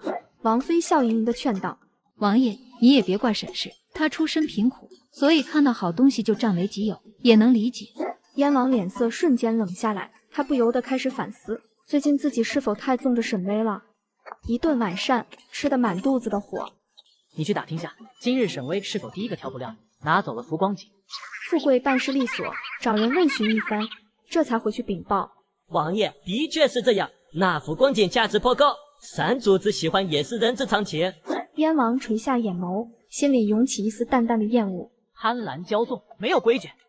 坤玉院内，刘嬷嬷幸灾乐祸地说道：“这沈氏可惜了。”王妃看着湖中的荷花，淡淡道：“这沈巍也实在是蠢。刘嬷嬷可以开始寻些美貌姑娘，沈巍失宠，总得用新人补上。”刘嬷嬷恭敬回道：“王妃放心，奴婢明日就去办。”燕王生气，接下来1连5日都没有再去沈巍的芳菲院，于是后宫便流传起了沈巍失宠的消息。七雪阁内，柳如烟孤独地站在梅花树下，手指拂过干枯的梅花枝，她眼圈泛红，悲从心来。从来薄幸多男儿，多负了佳人意。那沈氏与我也算是同病相怜。一行清泪落下，丫鬟雪梅站在柳如烟身后，看主子又在伤风悲月。雪梅的心早已麻木，摊上这样的主子，能怎么办？花香院，胖乎乎的张侧妃正在吃肘子。哎，那沈巍也太贪心了，我都提醒他了，他还抢布料。他那日第一次见到沈巍，觉得这姑娘长得是真不错，便好心提醒一句，可惜没脑子，还不听劝。过段日子咱们去找沈巍玩，我给他送点肘子，肚子吃饱了，心也就不痛了。燕王这几日心情不好，沈巍恃宠而骄，贪了浮光锦。他虽然有点厌弃，但相处多日，也是对他生了些情分，于是便故意冷落他，想着他能感受到冷落，主动前来找他认错，他也就顺水推舟原谅沈巍，再宠爱他一段时间。可谁知他不但没有主动来认错，反而是整日窝在他的芳菲院，大门不出，二门不迈。书房里，燕王处理完公务，对富贵询问道：“他还没来认错？”“没有，王爷。”“要不奴才去提醒一下三主子。”燕王没吭声，算是默认。富贵刚转身，准备去芳菲院查探情况，燕王又吩咐他：“另外，你再看看本王种的菜长势如何。”5日没有去芳菲院，燕王除了想念沈巍的身体，想念沈巍的笑容，还挂念着他的菜。他亲自种的菜，万一被沈巍拔了，那可如何是好？是，奴才这就去问。富贵加快脚步，迅速赶往芳菲院。他也挂念自己种的菜呀，只是王爷不去芳菲院，他也不能偷偷溜去看。一路匆匆跑到芳菲院，富贵没有宣扬。到了芳菲院，就看到站在门口的容嬷嬷。容嬷嬷假装意外地问道：“富贵总管，您怎么来了？”富贵恨铁不成钢的道：“三主子年轻，脑子不好使。你是王府的老人儿了，怎么你脑子也这么秀？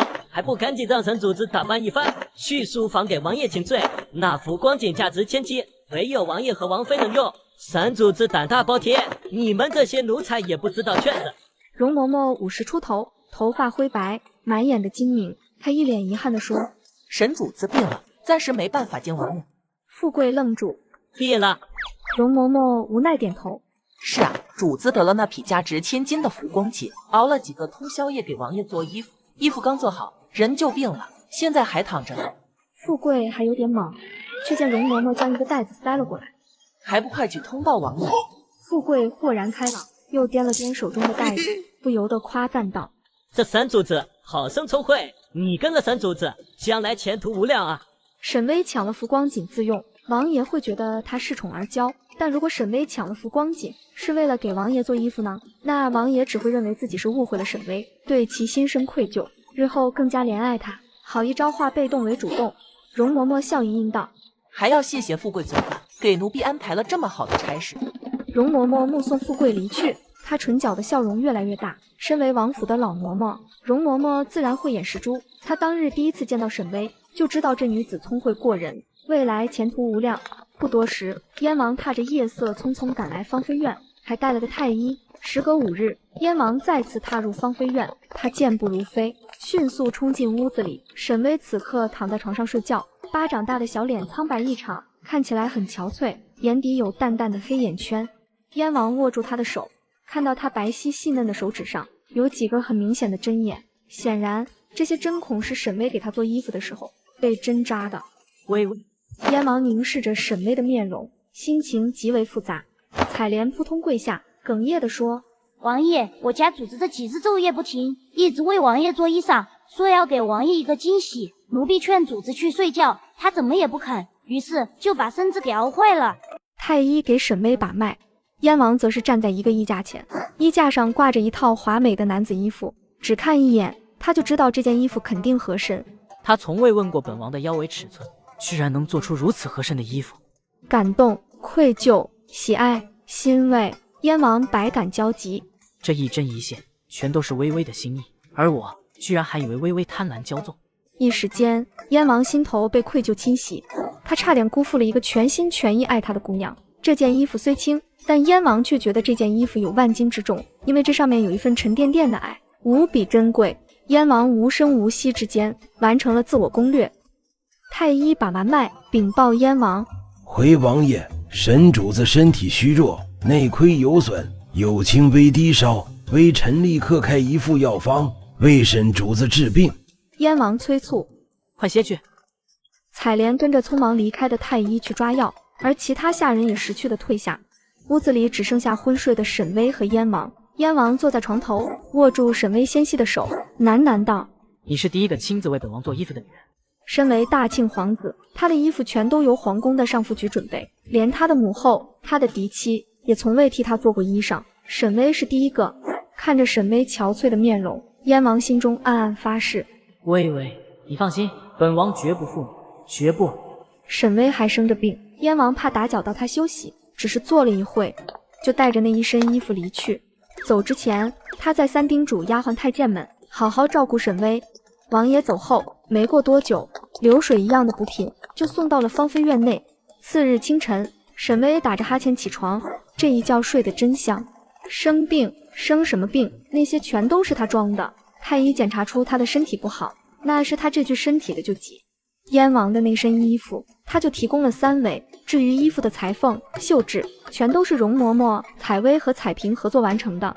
换好衣服，沈巍在院子里面跑了几圈，然后又缩回被窝里继续装病。躺了没多久，下朝的燕王果然赶来探望。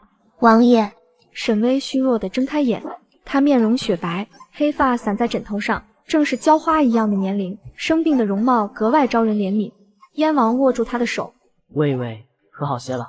沈巍虚弱地露出一个微笑：“那件衣服，王爷试试是否合身，不合身的话，妾身再改改。换做其他侍妾，生病的时候一定会说自己生病多难受，借机获得王爷的垂怜，这是错的。得像我这样，只字不提自己的病，而是先提起送给王爷的衣服，这会让他认为我一心一意关心他，连自己的身体也不在乎。”很合身。燕王握住沈巍的手，俊眸含着别样的情愫：“制衣辛苦，以后这种事还是交给下人做。”他昨晚回去已经试过那件衣服，完美合身，一针一线全是沈巍的心意，怎叫他不感动？沈巍瞪圆眼睛，有点生气地说：“妾身亲手做的衣服和其他人不一样，怎能让别人做？”顿了顿，沈巍似乎觉得自己这话太霸道，他又委屈地垂下眼眸，闷闷地说：“王爷不要责备妾身，那日妾身看到浮光景，便觉得适合给王爷做衣裳，妾身只是希望对王爷好一点。”他那姿态像个吃醋的小姑娘，满心满眼都是爱人，抢浮光锦也只是想要给王爷做衣服，他有什么错？至于做衣服剩下的一半浮光锦，他自己留着，他有什么错？燕王听得心口暖洋洋的，他真的好爱我啊！但毕竟担心沈巍的身体，燕王故意严肃道：“听话，养好身子就是对本王最大的好。本王让内务府挑选了几匹好料子，已经派人送来，给你裁制新衣。这傻丫头只顾着给我做新衣，忘了自己。”沈巍撅嘴，抬头看了眼燕王，又负气地缩回被窝里藏起来，似乎在生闷气。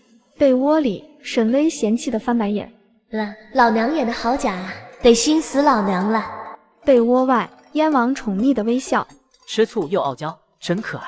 燕王陪了沈巍一会，但由于公务繁忙，只得起身离去。身为大庆国的皇子，太子的左膀右臂，燕王虽然宠爱沈巍，却也不会让自己过度沉迷女色。走之前，燕王还不忘去小菜地里看看，他种的菜长高了不少，绿油油的叶子迎风招展，长势喜人。他又看看沈巍种植的那半边菜地，菜苗青黄青黄的，还死了好几棵。燕王心里涌起无限的成就感。还是本王的种菜技术更厉害啊！想了想，燕王对富贵吩咐道：“这个菜园子太小了，菜园旁边的那块地空着，你派几个小太监过来松松土，本王要再多种些蔬菜。”好的，奴才等下就去安排。清晨，丫鬟张月从花房里出来，她手里捧着一盆花，日常经过芳菲院。自从沈巍当了侍妾后，她每天都会来看看沈巍的近况，就想有天能看到他失宠后落魄后悔的模样。最近王爷冷落沈巍，可把他高兴坏了，于是便到处宣传沈巍失宠了，让大家都知道沈巍过得不好。可惜他今天失望了，他刚走到芳菲院门口，就忽然看到从芳菲院走出来的燕王。张月不由得愣住，沈巍不是失宠了吗？怎么王爷还来芳菲院？张月躲在花丛后面，听到燕王吩咐富贵，每日让太医去芳菲院给微微把脉，她生了病定然不爱吃油腻的食物，让后厨房研究些新菜式。富贵笑道：“奴才遵旨，王爷心尖上的人，奴才们自然会好生伺候。”燕王主仆离去，躲在花丛后的张月面露烦躁，一脸的不可置信。怎么回事？沈巍他为何又得宠了？这个女人每次跟王爷温存后，都会悄悄溜起来服用婢子汤。主子您如今正得王爷宠爱，为何要服用婢子汤呀？彩萍想不通，有了孩子，主子在王府的地位岂不是更加稳固？沈巍摇摇头，你不懂，生孩子也要时机合适。我这具身体现在不适合生育，体质很差，生孩子时会难产，还会留下难看的妊娠纹。为了避免生育后身材走形，被王爷嫌弃，所以我必须调理好身体。喝完药，沈巍继续回去补觉。天刚蒙蒙亮，燕王离开芳菲院去上早朝。燕王离开后，沈巍照常起床做运动健身。采莲在一旁候着，不经意间看到沈巍的运动鞋。主子，您的这双鞋子好漂亮啊，这是在哪买的呀？这双鞋是我在得物 APP 买的，想要确认自己的鞋子是否正品，推荐得物 APP 的专业鉴别功能，只需上传图片，最快几分钟出鉴别报告。得物鉴别团队已经累计鉴别超6亿次，覆盖鞋服、箱包、美妆、手表、玉石珠宝、酒水、宠物等19个品类，专业可靠。快点击我评论区链接试试吧。运动完吃完早膳，就到库房查看自己这阵子的战利品。看到这些好东西，沈巍两眼放光，接着他将视线移到那半匹剩下的浮光锦上，给燕王做了件衣服，还剩了半匹料子。采莲在一旁建议道：“主子，剩下的半体浮光锦，要不让奴婢也给您做一身衣裳，耳边脚料可以做成香囊。”沈巍摇摇头，浮光锦太贵重了，我若是穿上浮光锦衣裙四处招摇，肯定会引来王妃的忌惮。王妃出身名门，还有孩子傍身，我斗不过她的。我现在地位还不算太稳，不能给自己带来麻烦。想了想，沈巍吩咐采莲：“你把这半匹浮光锦送出王府，找个布房卖了，谨慎些，莫让人发现。”好嘞，奴婢这就去吧。采莲心领神会，将半匹布收好，低调地离开王府。芳菲院外，张月照常来芳菲院查看沈巍的近况，看到最近王爷又开始宠幸沈巍，他每天都气得牙痒痒。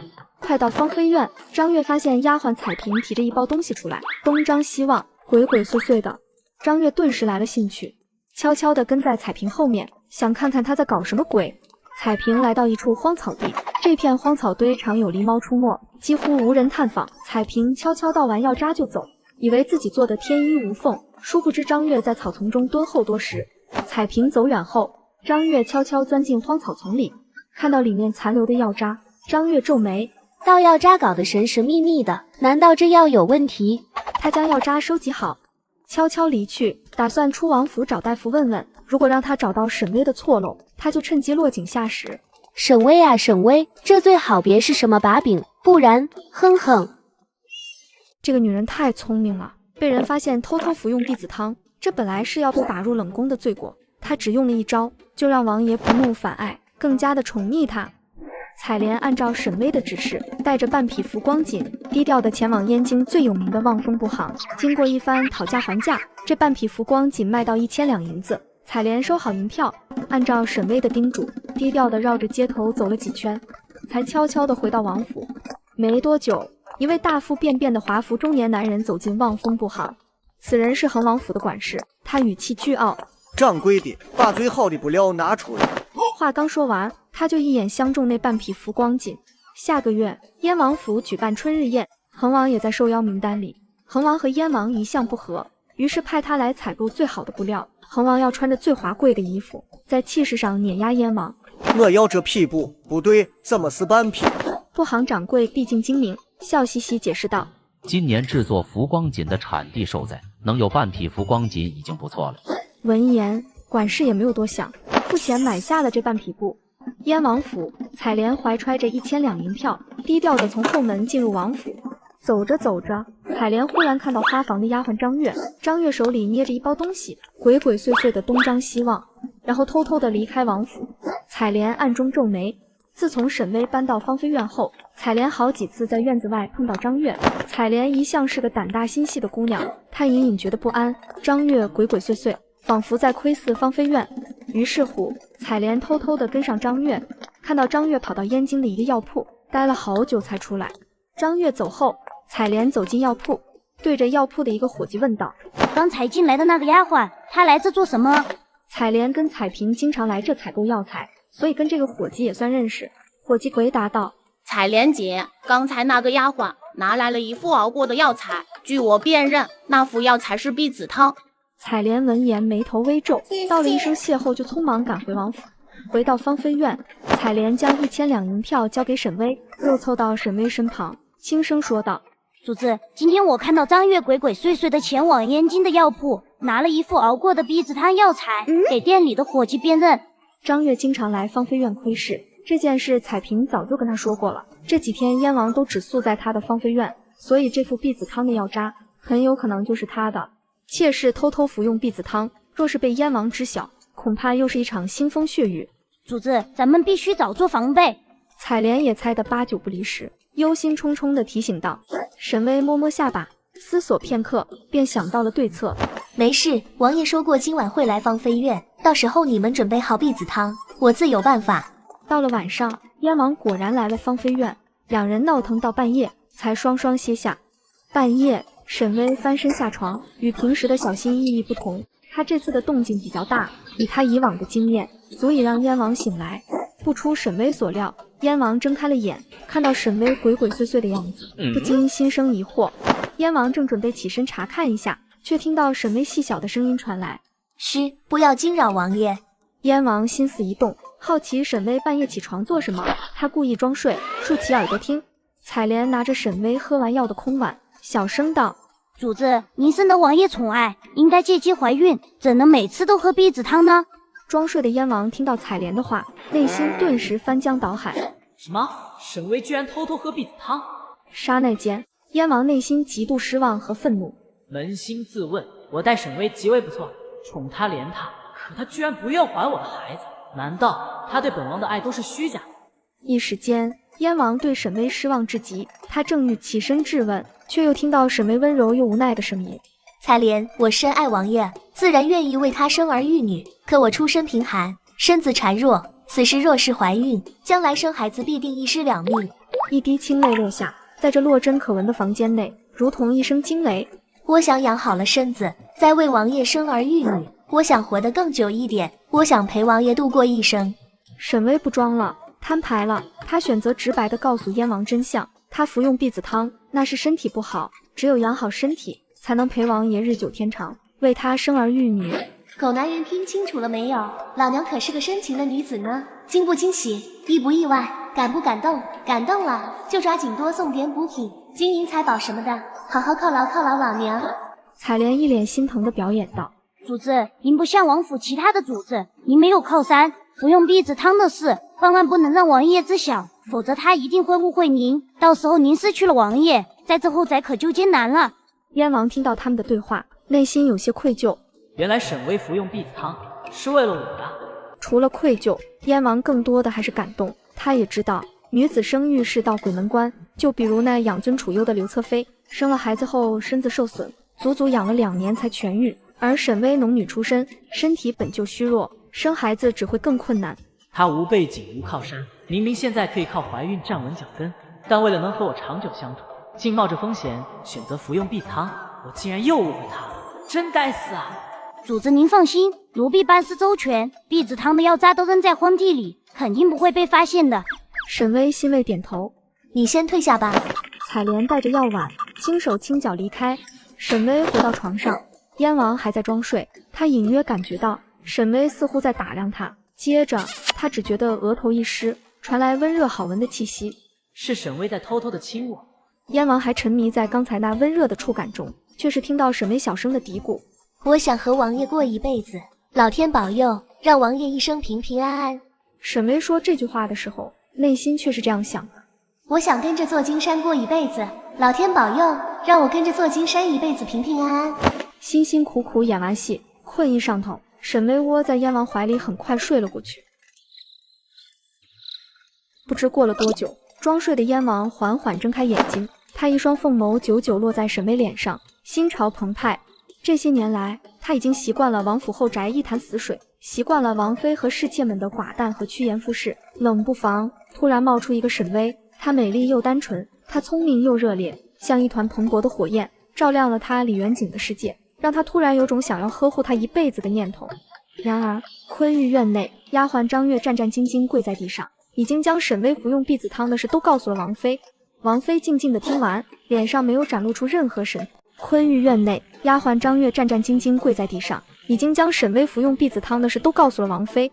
王妃静静地听完，脸上没有展露出任何神色，只是淡淡道：“你下去吧，婢子汤的事不得宣扬。”张月立刻回道：“奴婢告退。”张月低着头离开院子，藏住嘴角得逞的笑容。张月很清楚，王妃愿意抬丫鬟当侍妾，目的是为王府开枝散叶，维护王妃贤德的名声。可现在，沈巍居然私底下偷偷服用婢子汤，这不是在公然打燕王妃的脸吗？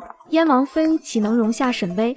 接下来我就等着看好戏了，我要亲眼看着沈巍从高处跌落，变成和我一样的卑微丫鬟，不，最好是连丫鬟都不如的卑贱身份。王妃，那沈巍实在不识抬举，要不将他服用婢子汤的事告诉王爷？王妃看着荷花，不置可否的道：“这沈氏倒是出人意料，主动服婢子汤，他是第一个。既然他不识抬举，多的是女子取代他，让你找的美貌姑娘，找到了吗？”刘嬷嬷笑道：“老奴办事，王妃请放心，老奴这次找的姑娘，出身贫寒，胆小谨慎，容貌自然是一等一的好。”春日宴后，将那姑娘送进来。说完，王妃似乎想到什么，又问道：“程克和程真的课文背完了？”回王妃，夜已深，两位小主子已经睡了，课业明日再背也不耽搁。王妃眉头一皱，声音冷了几度：“课业不可荒废，我把一辈子压在他们两个身上，付出了无数心血培养他们，绝不能功亏一篑。去将他们叫醒，继续背书，背不完不许睡。”刘嬷嬷看着愈发疯魔的王妃，内心不禁为两位小世子感到悲哀。书房灯长明，两个小世子困得哈欠连天，昏昏欲睡。王妃派来的另一个嬷嬷则拿着戒尺监督他们，每当他们睡着了，就用尺子将他们叫醒。两个孩子熬夜背书，春日夜里又寒冷，天亮便发了烧。燕王早朝回来，得知两个儿子生病，立即前往孩子的院子里探望。只见两个孩子可怜兮兮地躺在床上，眼圈发黑，小脸通红，看着十分虚弱。燕王看得直皱眉，他忙于公务，把两个嫡子交给王妃照料，怎料这两个儿子却被养得满身病，一年四季大病小病不断。程克和程真怎么又感染了风寒？王妃则是一脸心疼又无奈的表情。夜晚天寒，程克和程真背书到深夜，过于刻苦，这才病了。王爷，您今天怎么回来的这么快？本王回来的快，自然是因为换了新车。我最近就在瓜子二手车上买了辆比亚迪汉，只花了9万多。现在新车掉价快，上瓜子买二手车特划算。年底瓜子有100亿补贴活动，5万多就能买奔驰、宝马、比亚迪。瓜子每台车都经过官方专业检测，可以试开3天。要是有旧车，还能上瓜子拍卖，买卖二手车，上瓜子就对了。燕王虽心有疑虑，但想着王妃毕竟是孩子的亲生母亲，肯定不会做出伤害孩子的事，便没有再过问。识文辨字，讲究循序渐进，孩子还小，切忌揠苗助长。王爷说的是。王妃嘴上答应，但心里却并不赞同燕王教育孩子的方式。接着，王妃转移话题道：“王爷，妾身近日听闻了一件事，想来还是让王爷知晓才好。”燕王神色缓和了不少，淡淡道：“什么事？说吧。”王爷，您最近宠爱芳菲院的沈氏，妾身也盼着沈氏早日为王府开枝散叶。只是……话锋故意停顿，王妃用遗憾的语气继续道：“只是妾身听闻，那沈氏私下里竟然偷偷饮用婢子汤，实在是辜负了王爷的心意。”王妃嘴角微翘，妾室偷喝婢子汤，相当于嫌弃王爷，这可是在打王爷的脸，燕王必定会勃然大怒，彻底冷落沈巍。但是王妃却意外地发现，王爷脸色如常，并没有生气。你从哪里得知婢子汤的事？这件事燕王昨晚偷听到了，现在心里对沈巍只有怜惜，但他又好奇，他用完的药渣都倒在荒草堆里，怎么会传入王妃耳朵？他不得不怀疑王妃是在针对沈巍，毕竟上次的浮光锦事件也是王妃主动挑起的纷争。王妃见燕王面色不对劲，心脏不由得颤了颤。难道王爷对沈巍的爱太深了，足以让他忽视这种耻辱？是府里一个丫鬟前来告密，妾身觉得此事非同小可，才选择告知王爷。哦，不用理会。王妃惊愕，可沈氏。燕王不耐地打断王妃：那婢子汤是本王让她喝的，有问题吗？这个女人为了避孕，每次跟王爷欢好后都要服用婢子汤。然而她的行为被前同事上报给了王妃，而王妃又将消息传达给了王爷。没想到王爷听后非但不生气，反而霸气地护道：那婢子汤是本王让她喝的，有问题吗？燕王主动将婢子汤的责任包揽下来。他每次一想到沈巍谨小慎微，在后宅孤苦伶仃，还屡屡受人陷害，他就不由得生出一种身为男人的责任感。他要保护弱小的沈巍，成为沈巍唯一的依靠。不顾王妃讶异的神色，燕王再次开口吩咐道：本王还有公务，你照顾好孩子。王妃细品王爷的话，品着品着，她不禁嗤笑道：这沈巍真是可怜呐，看似风光无限，结果连给王爷生孩子的资格都没有。亏我还以为他能对我产生一丝丝威胁，果然是想多了。刘嬷嬷，主子，奴才在。你去找那张月，罚他20棍，让他管住自己的嘴。是，老奴这就去办。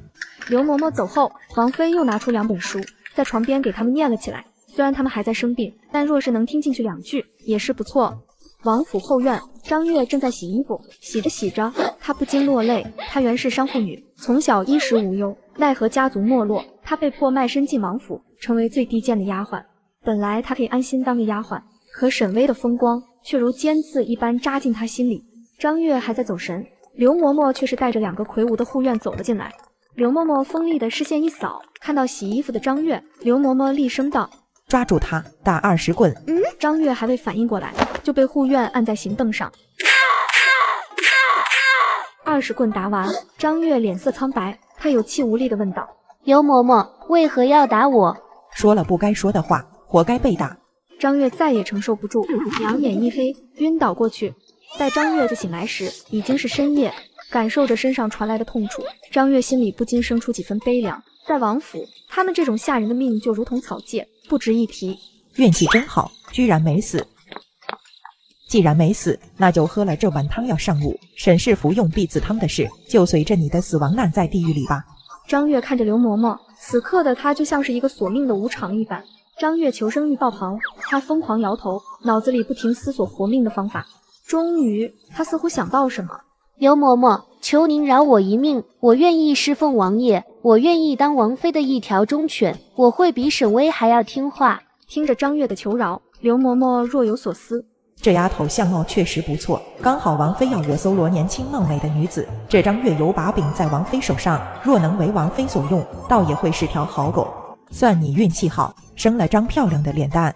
我会给你安排一个偏院暂住，你好好养伤，好日子还在后面呢。谢谢刘嬷嬷，谢谢刘嬷嬷。沈巍，你给我等着，等我拿下了燕王，我一定会让你失宠。到时候，我要你遭受我现在1000倍100倍的痛苦与折磨，不就是争宠，能有多难？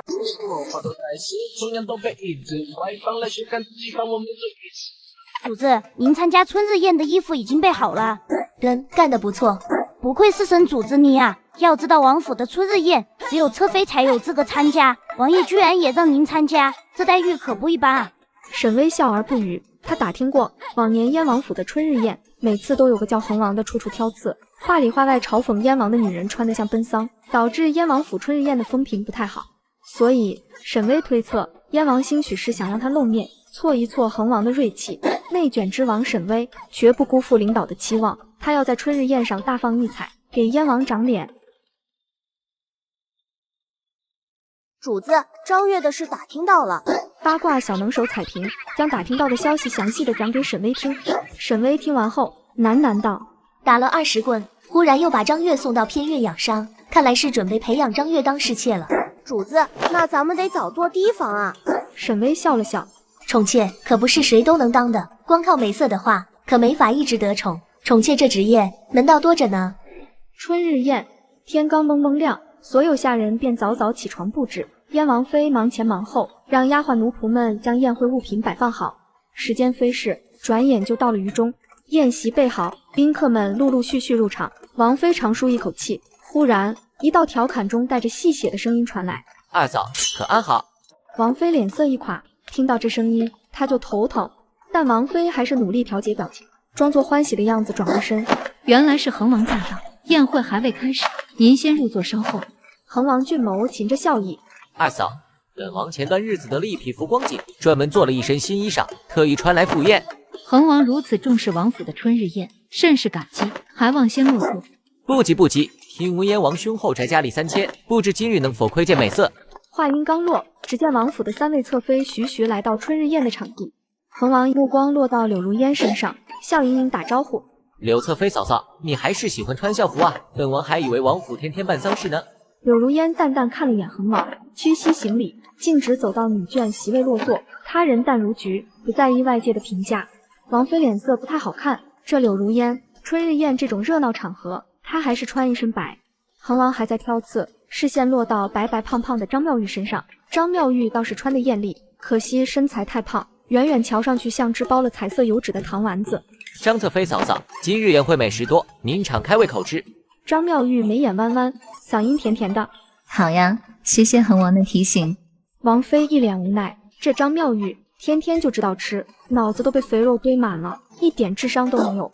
恒王视线转移，看到面色蜡黄的刘巧侧妃，惊讶道：“刘嫂嫂，王府是闹饥荒了。哎呦，二哥不愧是贤王，自己的女人都吃不饱饭呢。”刘巧低下头，迅速离开，即使被当面嘲讽，刘巧儿也不敢反驳申辩。为了挽回面子，王妃努力找借口。庆月边境战事平起，王府女眷节衣缩食，也算是为边关的将士们出一份力。恒王闻言哈哈大笑：“二嫂莫要找借口，边关将士不缺衣食，燕京依然富庶。啧啧，我看燕王兄就是抠门，连自己的女人也照顾不好。”话音刚落，沈巍就姗姗来迟。芳菲院太偏僻，她穿的笨重，走来的速度很慢。沈巍恭敬行礼，嗓音清亮：“王妃安，恒王安。王妃安，恒王安。”沈巍恭敬地给二人行礼。恒王看着衣着艳丽的沈巍，忽然觉得脸有点疼。刚才还讽刺燕王府穷，转眼就来了个花枝招展的美人儿。王妃则是觉得解气，虽然看不上出身卑贱的沈巍，但沈巍今日确实保住了王府的面子。沈巍行礼完毕，便前往女眷席位，在最末端的位置坐下。恒王浑身不舒服，故意挑刺道：“庆月边境战事频起，王府女眷竟打扮得如此华丽，也不知为边关的将士们出一份力。”恒王殿下有所不知，其实我早已为边关的将士们都准备了正品鞋服。如果恒王殿下想要确认自己的鞋子是否正品，推荐得物为 PP 的专业鉴别功能，只需上传图片，最快几分钟出鉴别报告。得物鉴别团队已经累计鉴别超6亿次，覆盖鞋服、箱包、美妆、手表、玉石珠宝、酒水、宠物等19个品类，专业可靠。快点击我评论区链接试试吧。恒王无言，只得默默地回到座位。春日宴即将开始，宾客们陆陆续续赶来。燕王地位尊崇，来的宾客一个个位高权重。沈巍坐在角落里，无聊地张望。不多时，他旁边的空位坐下一位相貌清秀的少女。那女子似乎从没来过这种大场合，显得有些胆怯。身旁站着一位长袍青年，对他温柔安慰：“阮莫怕，今日大庭广众，他不会欺负你。云婷哥哥，今日我不该来的，万一惹公主生气。莫怕，有我在。”长袍青年安慰了一会，就回去自己的座位。少女紧张地四处张望，她视线落到沈巍上，拘谨地打招呼：“我叫谭台柔，姐姐你是哪家千金？”妾身是燕王的侍妾，沈巍。听到侍妾2字，但台柔俏脸表情古怪，一脸的鄙夷。看她穿金戴银的，还以为是哪家千金小姐呢，没想到只是个卑微的侍妾。但台柔不再搭理沈巍。沈巍在职场打拼多年，哪里看不出小妖精的伪装？这淡台柔看起来柔弱胆小，心眼子还真是一套又一套。遭阳公主到。一位穿金色锦裙的美貌少女走了进来，此人正是当朝4公主李若琳，封号朝阳。朝阳四处张望，很快锁定沈巍附近的淡台柔。朝阳大步走去，在淡台柔身边的空位坐下。他美眸盯着淡台柔，阴沉沉威胁：“本公主在这里盯着你，别想勾引燕云婷，她是我的驸马。”淡台柔俏脸苍白，粉润唇角颤抖，怯生生地望着不远处的燕云婷，然后害怕地低头解释：“公主殿下，您误会了，臣女没有勾引云婷哥哥。”朝阳看他那副娇滴滴的样子，厌恶地直皱眉：“少在这里扮可怜。”淡台柔眼泪簌簌落下，瞧上去格外脆弱。燕云婷实在看不下去，她迅速走过来，冷声道：“朝阳公主，您地位尊贵，应该坐上座。”朝阳气鼓鼓地瞪燕云婷一眼，然后目光在周围游离，指着一旁的沈巍，得意地说道：“本公主同这位姐姐是闺中好友，想坐这里和她聊天，你管得着？父皇都管不了我，你要是愿意当本公主的驸马，倒是可以管我。”沈巍听得一脸懵，人在家中坐，闺蜜天上来。当恋爱脑的公主遇到茶里茶气的绿茶女时，完全是被降维打击。尹婷哥哥，是我惹公主不悦的，你不用管我，去哄哄公主吧。一招以退为进，成功让男人上头。公主地位尊贵，但若仗着自己的身份欺压弱小，会引人诟病，还望公主自重。一句话将公主气得俏脸通红。燕云婷回到席位，但注意力还是会落到淡台柔这边。淡台柔出身不高，又很胆小，她得保护她。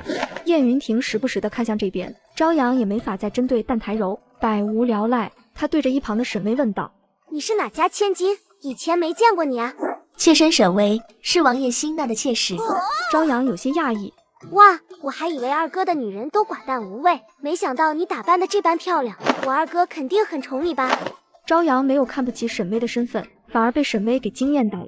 王爷待妾身极好。朝阳凑过来头，压低声音提醒：“我二哥薄情，见一个爱一个，你得早点生下孩子，才能保住自己的富贵。”沈巍点头，多谢公主提醒。朝阳看沈巍客气疏离、循规守矩的死板样子，也没了继续聊天的兴致。他四处张望，看到主座之下的恒王，惊讶道：“三哥身上的衣服料子似乎是浮光锦，哇，他为了让二哥丢脸，下血本了。”太子到。太子是未来储君，地位尊贵无比，众人连忙起身拜见。沈巍竖起耳朵，听到窸窸窣窣的脚步声，隔了一会儿，他才听到主座传来温和舒缓的声音：“各位起身。”沈巍坐回原位，这才敢抬头打量春日宴的主座。两个最尊贵的位置上，左边坐着她老公燕王，右边坐着身穿长服的太子。古人以右为尊，右座的太子身形消瘦，虽然威仪，但看起来气色不太行。打量完太子，沈巍又去看旁边的燕王。燕王平时总穿的老气横秋的，今日穿了他缝制的浮光锦长袍，显得年轻了不少，活脱脱的一个古风美男子。沈巍偷看燕王的同时，燕王也在看沈巍，看到沈巍的装扮，燕王十分满意，不愧是他的微微，美丽娇艳。恒王那小子总是嘲讽我的侧妃们素体，今日沈巍盛装出席，足以堵住那小子的嘴了。哇，二哥今天真俊，比三哥还好看。不止朝阳，在座其他宾客也各怀心思，唯有主座下面的恒王俊脸阴沉沉。恒王今日穿的衣裳也是浮光锦所制造，衣服款式和燕王身上这件差不多，但俗话说得好，撞衫不可怕，谁丑谁尴尬，明眼人一眼就能看出燕王身上的浮光锦料子质量更好。太子笑了笑，打破尴尬的僵局。良辰到，春日宴开席。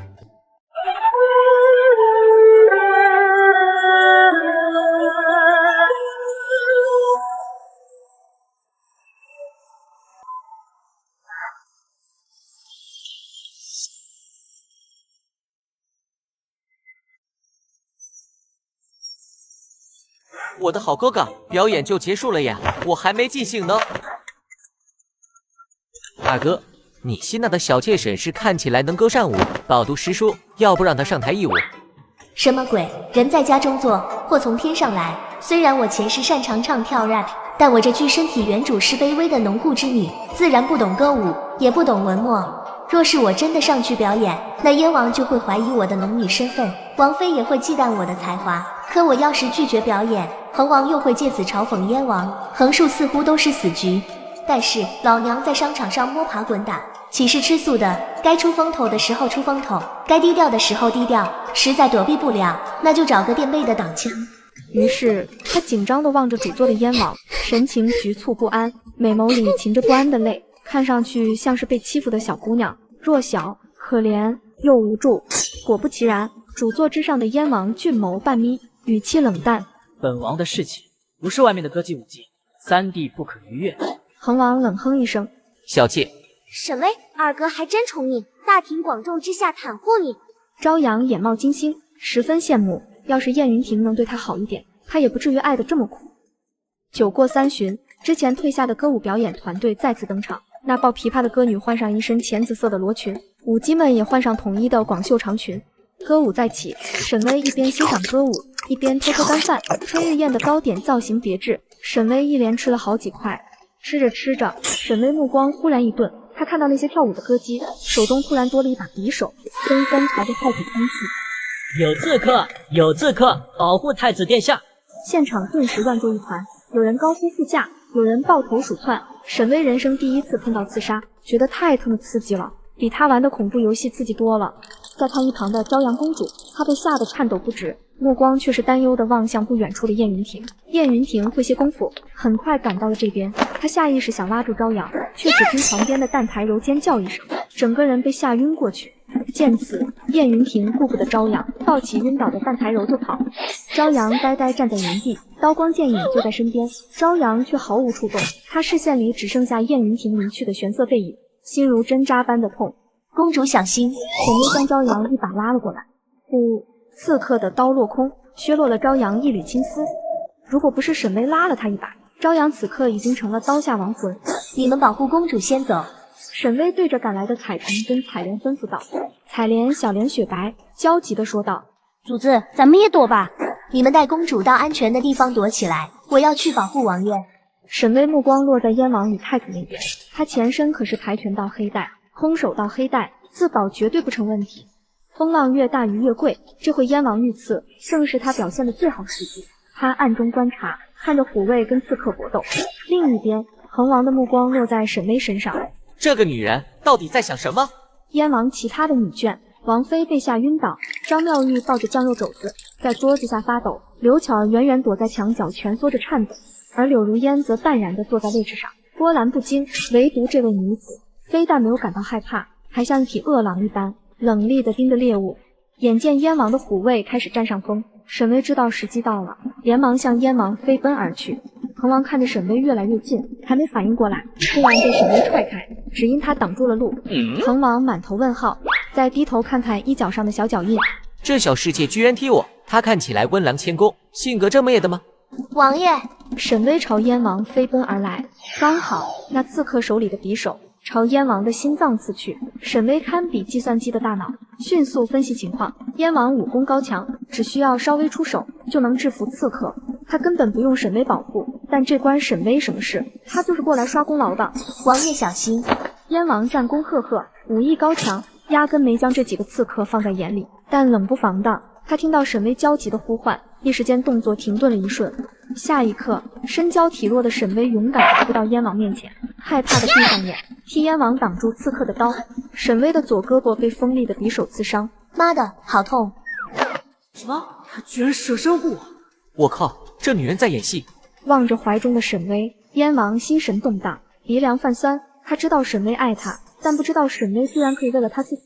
在身处最危险的境地时，一个人下意识的反应是骗不了人的。这妮子是有多爱自己呀？任务完成，沈巍双眼一闭，装晕。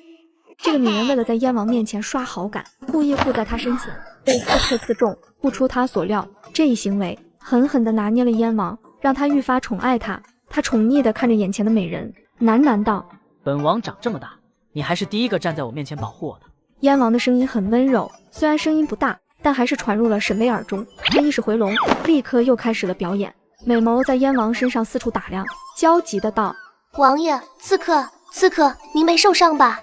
放心，本王无碍。燕王将沈巍放躺回床上，替他盖好被子。刺客已全部伏诛，微微好生歇歇，莫要多想。沈巍乖巧的点头。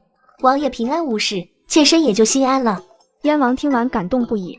就在这时，富贵匆忙跑进来：“王爷，太子殿下让您移步书房，说有要事商谈。”燕王今夜本想一直陪伴沈巍，但公务不能耽搁，燕王只能满腹心事地离开芳菲院。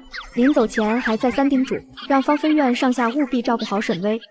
燕王前脚刚走，彩莲和彩萍就进屋伺候。彩莲眼泪瞬间涌出来，心有余悸地说：“主子，您可吓死奴婢了。”彩莲看到沈巍居然跑过去救燕王，顿时吓得魂飞魄散。还好老天保佑，沈主子平安无恙。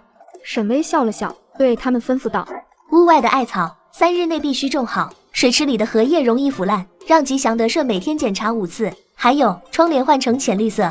采莲和彩萍皆讶异，这神主子还真是溜，这种时候还不忘工作。沈巍闪身起床，采莲连忙劝道：“主子您赶紧躺着，不要动了伤口。”沈巍不以为意，受伤也不能忘了锻炼身体。换好运动服，沈巍又开始做深蹲，他要努力增强体质，身体才是争宠的本钱。另一边，燕王和太子正在书房里谈事，太子脸色不佳，连连咳嗽，缓了一会，才对燕王说道：“那帮刺客是越国人。”燕王眼神阴鸷，既如此，那便战。只是镇南侯年迈，不能再上战场。边关只有一个沈修行将军，还不够。顿了顿，燕王想到镇南侯府。镇南侯府3代护国骁勇善战，老镇南侯的儿子上官轩也是个将才，是时候让他替父挑起大梁了。就派上官轩去边关吧。太子皱眉，似乎想到镇南侯府的家事。上官轩明日成婚，迎娶孙将军之女孙青梅，大婚之日让他去边关，不太妥当吧？边关战事不稳，短则半年1年，长则3年5载。那孙青梅刚当成婚，就让他独守空房，于情于理实在不妥。燕王态度倒是很坚决，先有国再有家，维护庆国安稳才是头等大事。太子叹了口气，那便按你的意思办，我明日向父皇请旨，让上官轩启程去边境。敲定去边关的人选后，太子又忍不住咳嗽起来。燕王见状，赶紧走过来替太子顺顺后背。燕王剑眉微蹙，纳闷道：“兄长，您这病还未好，宫里的太医实在无。明日我派虎卫去寻江湖上的莫神医，把他绑来替你治病。也许只有江湖上的莫神医才能治好您的病。”太子却是满不在乎的笑了笑，敷衍道：“大概是今日受到惊吓，咳嗽了2声。对了，今日拼死救你的侍妾，她情况可好？”提到沈巍，燕王冷峻的眼眸里浮起几分柔情。微微受了轻伤，并无大碍。那女子舍身护你，2人难觅，你以后要好生待她。那是自然。恒王府内，购买浮光锦的管事被恒王罚了30棍。今日与燕王撞衫，还被一个卑微的侍妾踹了一脚，他的脸都丢尽了。但尽管他气得要死，也只能打碎牙往肚子里咽。王爷，您这件衣裳脏了，让洗衣房的丫鬟清洗吧。恒王看着衣角上那个小小的黑色脚印，他脑海里浮现出沈巍明媚的脸庞。明明是个卑微的侍妾，看起来循规蹈矩，没想到心眼子700-8百个，精通逢场作戏的本事。燕王府里居然出了这么个妙人。不用洗，这件衣服挂在密室里。他要留着这件浮光锦外袍，时时刻刻提醒自己，不要忘记今日的屈辱。王爷，您心情不好，要不然您开着新买的车去兜风吧。说到车，我最近就在瓜子二手车上买了辆比亚迪汉，只花了9万多。现在新车掉价快，上瓜子买二手车特划算。年底瓜子有100亿补贴活动，5万多就能买奔驰、宝马、比亚迪。瓜子每台车都经过官方专业检测，可以试开3天。要是有旧车，还能上瓜子拍卖，买卖二手车。上瓜子就对了，赶紧点开评论区看看吧。七雪阁内，柳如烟依旧在书房看书。主子，今日芳菲院那位救王爷，往后王爷肯定待他极好。柳如烟淡淡摇头，哀伤地说：“盛极必衰，可叹沈巍一腔深情，最终都会如落花凋零，烦死了。”第2日清晨，燕王在上朝前跑来芳菲院，特意陪沈巍一起用早膳。用完早膳，两人又一起去看他们栽种的蔬菜瓜果。如今的菜园子生机勃勃，想必不久后就能收获。燕王心满意足，离开芳菲院去上早朝。燕王走后，沈巍照常开始健身。做完运动，沈巍悠哉悠哉的在院子里喝茶吃点心。主子，王妃来了。沈巍柳叶眉轻轻挑起，带着芳菲院的丫鬟太监嬷嬷在芳菲院门口恭迎。身居高位的王妃很少来侍妾居住的破院子，这和她的身份不合。但沈巍昨日冒险救了燕王，此事已经在燕京传开，人人都赞扬沈巍的勇气。身为燕王府的正妃，王妃不得不亲自来探望沈巍。途中经过妾室们居住的院子，一路走来，沿途是破败的院墙跟繁茂的杂草。王妃一脸嫌弃，她实在不愿踏入这脏污的地方。走着走着，王妃一行人抵达芳菲院。王妃瞧见那标致漂亮的小院落，几乎以为自己看错了。俗话说，没有对比就没有伤害。其他妾室的破败的院落，就像是这芳菲院的铺垫，更加衬托的芳菲院如仙境一般。王妃有点吃惊，她本以为沈巍住的院子装修一般，可没想到竟被沈巍装潢得如此精妙。给王妃请安。沈巍携带丫鬟太监们行礼。王妃神色不变，走进芳菲院里。院子里的景色更让王妃大吃一惊。整个芳菲院透着一股蓬勃的生命力，和阴沉刻板的王府格格不入。沈巍，你舍身救王爷，实在难得，这些都是给你的赏赐。沈巍，你舍身救王爷，实在难得，这些都是给你的赏赐。箱子打开，里面装满了珠宝首饰、珍珠玉器、绫罗绸缎，还有黄金白银。沈巍看得心脏扑通扑通跳，钱，好多钱。王妃将沈巍的表情尽收眼底，不屑地继续说道：“母后得知你救了朝阳公主，还舍身护王爷的事，派人送了100两黄金、百年人参1颗，褒奖你的功劳。朝阳公主送了你10匹绸缎、百年珍珠1枚，本王妃也送了你100两纹银、玉镯2对。”沈巍诚惶诚恐，连忙行礼：“多谢皇后、王妃、朝阳公主的赏赐。”王妃满意的点点头：“你还受着伤，好好养好身子，争取早日为王爷生儿育女。”沈巍苦笑着回答：“回王妃，妾身当然想为王爷生育，可妾身福薄，至今也没能怀上。”王妃以为真的是王爷让她服用避子汤，不禁有些想笑。这可怜的女子还不知道枕边人将她补身体的药换成了避骨汤，真是可怜。随便跟沈巍聊了几句，王妃便离开芳菲院。回去的路上，王妃再次走过这片破败的院子。王妃若有所思，对着刘嬷嬷问道：“那个叫张月的丫鬟恢复的怎么样了？”王妃，偏院的张月伤已经好了大半，可以伺候王爷了。既如此，抬那张月当侍妾。芳菲院旁边的蔷薇院还空着，让她进去住。是，老奴这就去安排。芳菲院内，沈巍看着满满一大箱的金银珠宝，双眼放光。公司挣钱了，自然得给员工们分发奖金。沈巍集团的几名忠实员工，此刻脸上也是挂满笑容。每次沈巍得到什么奖赏，他们都能得到分红，跟着沈巍混，前途无量。分发奖金时刻，沈巍赏了容嬷嬷20两银子与小半截百年人参。容嬷嬷负责给沈巍打理账目，管理丫鬟和太监，还要按时完成沈巍交代的工作，教沈巍礼仪。是沈巍集团的总经理，工资最高。谢谢主子。容嬷嬷感激涕零。近日嬷嬷辛劳，这小半截百年人参，你每日切1点泡水喝，补脾益肺。容嬷嬷眼眸泛泪。皇后娘娘赏赐的百年人参，价值自然极高，主子居然慷慨地送了她小半截人参，实在叫人感动。彩萍、彩莲，你们每人奖励15两银子。另外，你们身上的衣服有些旧了，等会从库房里各自挑1匹布料。夏天到了，该做身新衣裳了。彩莲、彩萍激动的连连点头。15两银子比他们1年的薪水还多。主子不仅慷慨的赏赐白银，还送他们珍贵的布料。去哪里去找这么慷慨的主子？至于吉祥和德顺，这2个小太监话少，办事很勤快。沈巍的院子能在短时间翻修成功，离不开2个勤劳的小太监。吉祥、德顺，你们每人赏银15两。另外，你们等下跟着去库房，挑选你们喜欢的香料。太监因为净身过，身上总弥漫着淡淡的骚味，所以喜欢用香料遮掩臭味。但好香料价格昂贵，他们微薄的月银根本买不起。沈巍的赏赐恰到好处。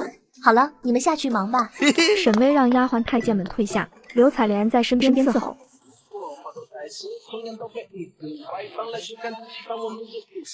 沈巍照常跳完健身操，对着彩莲吩咐道：“去内务府要1套文房4宝。”彩莲欣然领命，很快就将笔墨纸砚取来。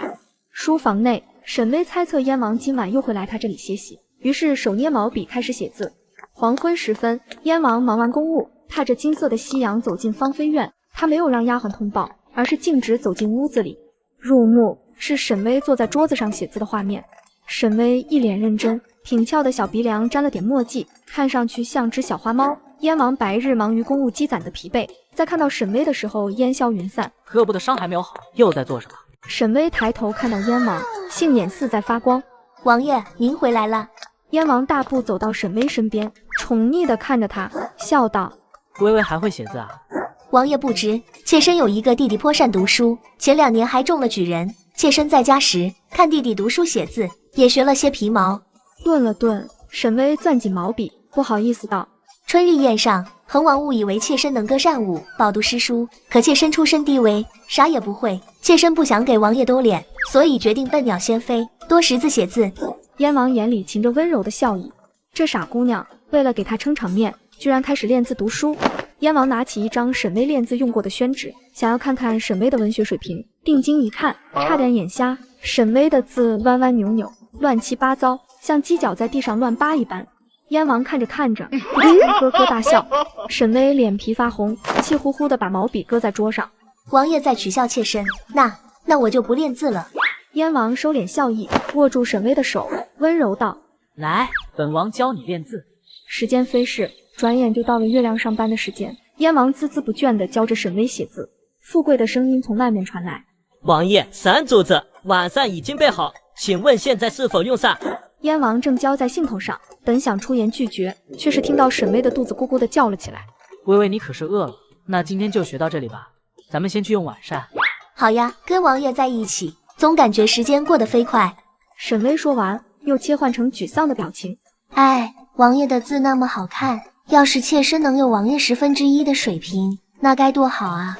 燕王宠溺一笑：“放心，本王以后会经常来教导你的，让你也能写出一手好字。”沈巍眼中装满了星星，满脸崇拜地说道：“真的吗？王爷金口玉言，可不能食言哦。”试问哪个男人能不喜欢被人崇拜呢？更何况还是这么漂亮的小迷妹。燕王的内心获得了极大的满足。饭桌上，沈巍指着一碗青菜豆腐汤，对着王爷说道：“王爷，这青菜豆腐汤里面的小青菜，可是王爷您亲手种的呢，你赶快尝尝。”燕王听到这青菜是自己种的，顿时来了兴致，连忙浅尝了一口，发现真是太好吃了，连忙又干了2大碗。吃完晚膳，沈巍又拉着燕王去书房，虚心的求教。彩萍跟彩莲在门外候着，刚开始还安安静静的，可到了后面，里面慢慢传出来让人面红耳赤的声音。这王爷跟沈主子真会玩。第二天，沈巍换好衣服继续健身，完事后，沈巍洗漱好，继续在凉亭小憩。主子，奴婢看到书房的纸墨所剩不多了，需要奴婢在去内务府要一些吗？好啊，你过去说是王爷要用的，要点好的。沈主子放心，奴婢懂得。沈主子，奴婢记得您以前写的字好像没现在这么难看吧？嘿嘿，那是自然，我是故意写这么丑的。要想留住王爷，光靠一个小小的菜园子可不够，让王爷教我写字，就跟种菜一样，能体验到养成系的快乐。燕王当了我的老师，自然要经常来检查我的学习成果，看我是否有进步，这样才会经常有来芳菲院的动力。另一边，芳菲院隔壁的蔷薇院搬进来了一位新的主人。张月坐在床榻上，看着偌大的房间，一股骄傲感油然而来。从今以后，我张月不再是个卑贱的丫鬟，我现在也是燕王的侍妾了。侍妾的标配是2个丫鬟，张月分配到的2个丫鬟是她的前同事，一个叫芳儿，一个叫翠儿。给我倒杯茶。是主子。以前的同事现在成为自己的奴仆，张月心里别提有多畅快了。沈巍啊沈巍，你的好日子到头了，等我拿捏住王爷，夺走你拥有的一切，我要你跪在我面前求饶。发生什么事点知道，要不要过去瞧一瞧？主子，你母亲来信了。沈巍接过信件看了起来，脑海中浮现出原主对这个家庭的记忆。原主的父亲早亡，母亲没有改嫁，艰难地将4个儿女拉扯长大。大儿子参军后了无音讯，生死不明。2女儿嫁给西南属地的商户，被婆婆欺压。沈巍排行老3，主动卖身进王府救母。小儿子沈修明本是个读书的好苗子，后来沾染上恶习，为了喝花酒跟赌博，还偷了沈母治病的救命钱。回顾完原主的出身，沈巍默默叹口气，哎，原主也是个可怜人。印象中，沈母对4个孩子还算一视同仁，并没有重男轻女的行为。但沈巍还是决定先探查一番。如果沈母真的关心沈巍，沈巍可以设法救济这家人。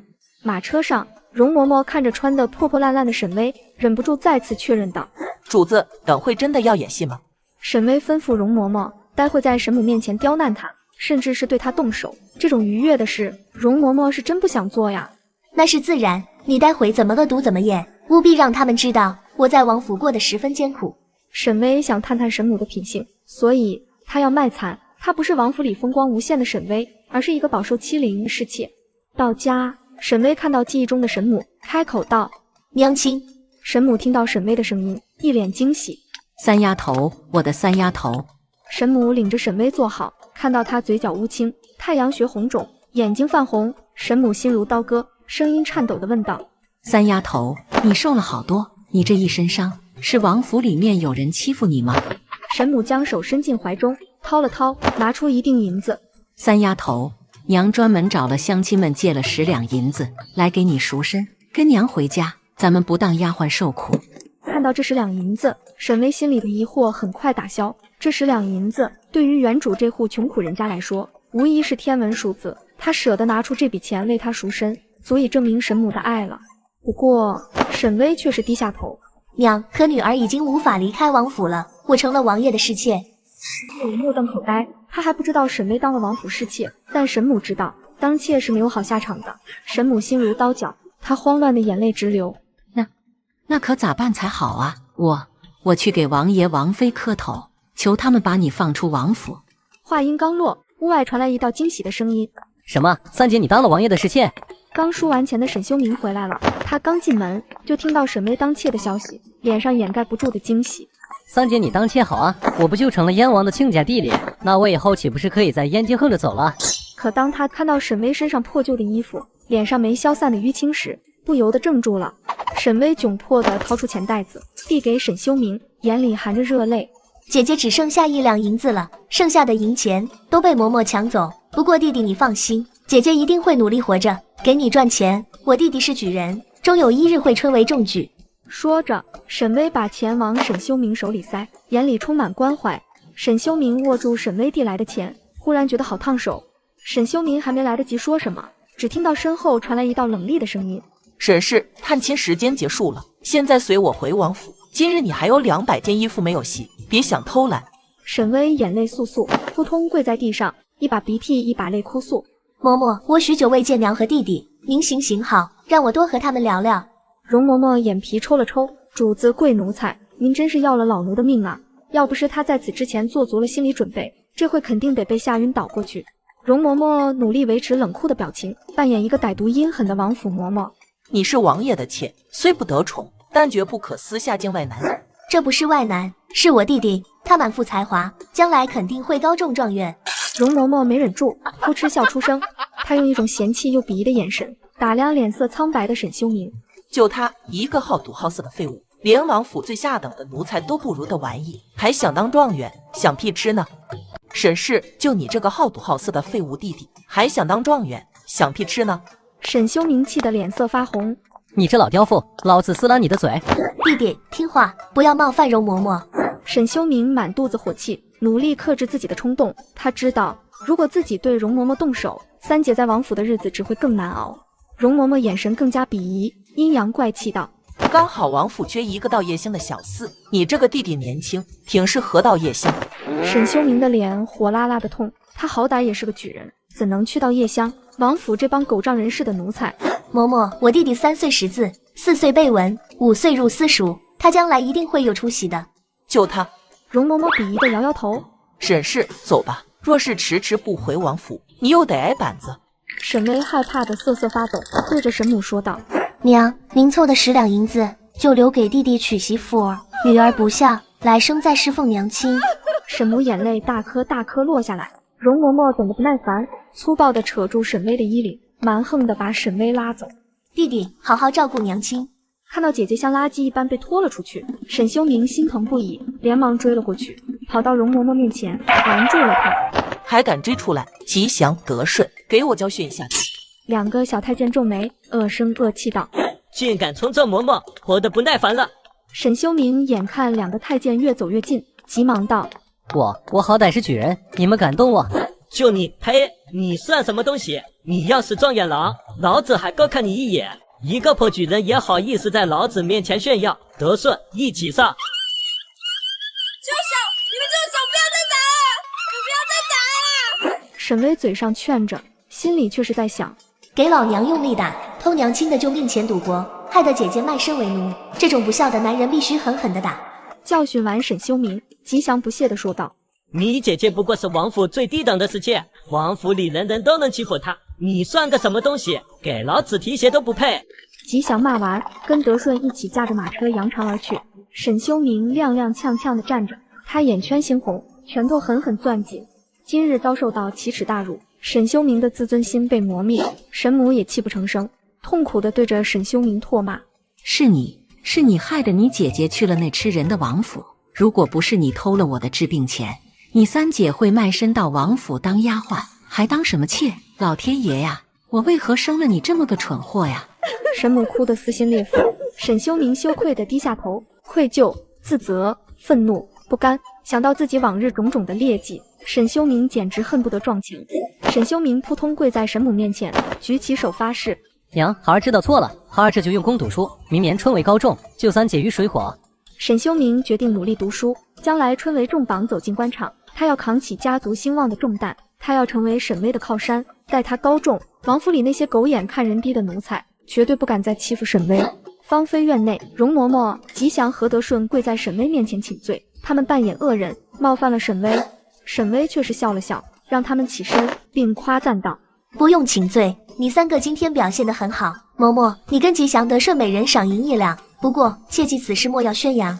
三人听到沈主子非但不怪罪，还有赏，顿时笑得合不拢嘴。对了，吉祥得顺，你记住我家的地址了吧？以后你们要是出去顺路的话，就去打我弟弟一顿，心情不好了也可以去打他一顿。初一十五，逢年过节，吃饱了没事做，也过去打他一顿。吉祥得顺连连点头。嬷嬷，老奴在。吉祥得顺每打5次，赏银1两。是，老奴记住了。对了，你们打的时候记得避开要害，只痛皮肉，不伤身体，懂吗？奴才记住了。在王府，出身卑微的侍妾最高只能升职到庶妃，如果要升职到侧妃，就必须要有家世背景。所以沈巍才想要敦促他的神童弟弟好好学习，只要将来他的弟弟能当官，哪怕是当个芝麻绿豆般的小官，他才有晋升为侧妃的资格。为了姐姐的未来，我的弟弟优，你可得加把劲了。主子，今晚王爷去了隔壁的蔷薇院，听说燕王本来是打算来芳菲院，但王妃说您受伤还未痊愈，需要好生休养，于是燕王就改了主意，去了张月那里。但这样也好，毕竟这狗男人猛的一批，天天来，老娘可吃不消。嘀咕完，沈巍突然扑哧一笑，彩萍看得一脸困惑：主子，您笑什么呀？没什么，就是今晚呀，有人要遭老罪了。这个女人太扫兴了。王爷没来时翘首以盼，可王爷真的来了，又忐忑不安，浑身颤抖，气得王爷没了一丝兴致，拂袖而去。抖得这么厉害，本王是什么洪水猛兽吗？他打算去隔壁的芳菲院找沈巍，虽然沈巍不如张月娇媚，但是他的一颦一笑仿佛有什么魔力一般，只要他笑，燕王内心就会很满足，他的笑会传染。殿外，大太监富贵、丫鬟芳儿和翠儿正耐心的在等候传令。富贵公公，您说我家张主子能和隔壁沈主子一样得宠吗？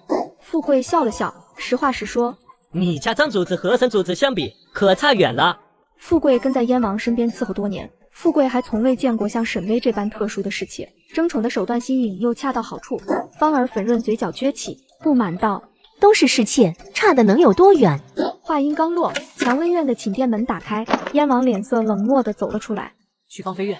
富贵心道果然如此，赶紧跟着前往隔壁的芳菲院。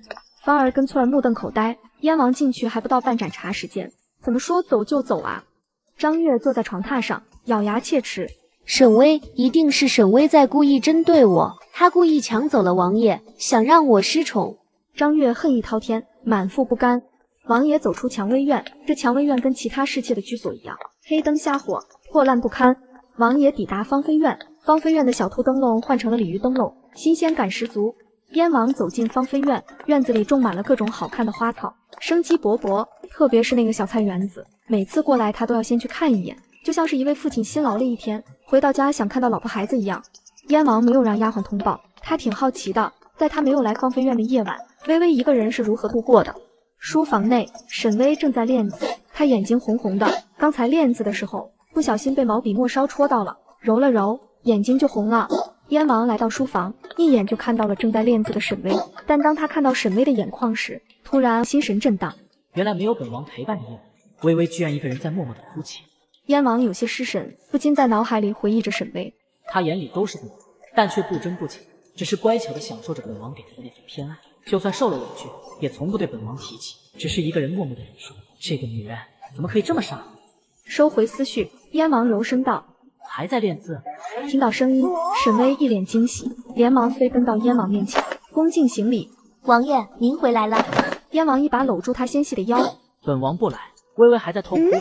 沈巍那小脑瓜何等聪明，想到刚才自己不小心戳到眼睛，眼睛红红的，将计就计道：妾身没有哭，王爷看错了。话是那么说，脸上的委屈却是展露了出来。真是嘴硬。燕王不禁失笑，眼圈都红成这样了，还在故作坚强。两人回到案桌边，燕王查看沈巍练的毛笔字，字迹依然歪歪扭扭，丑得不忍直视。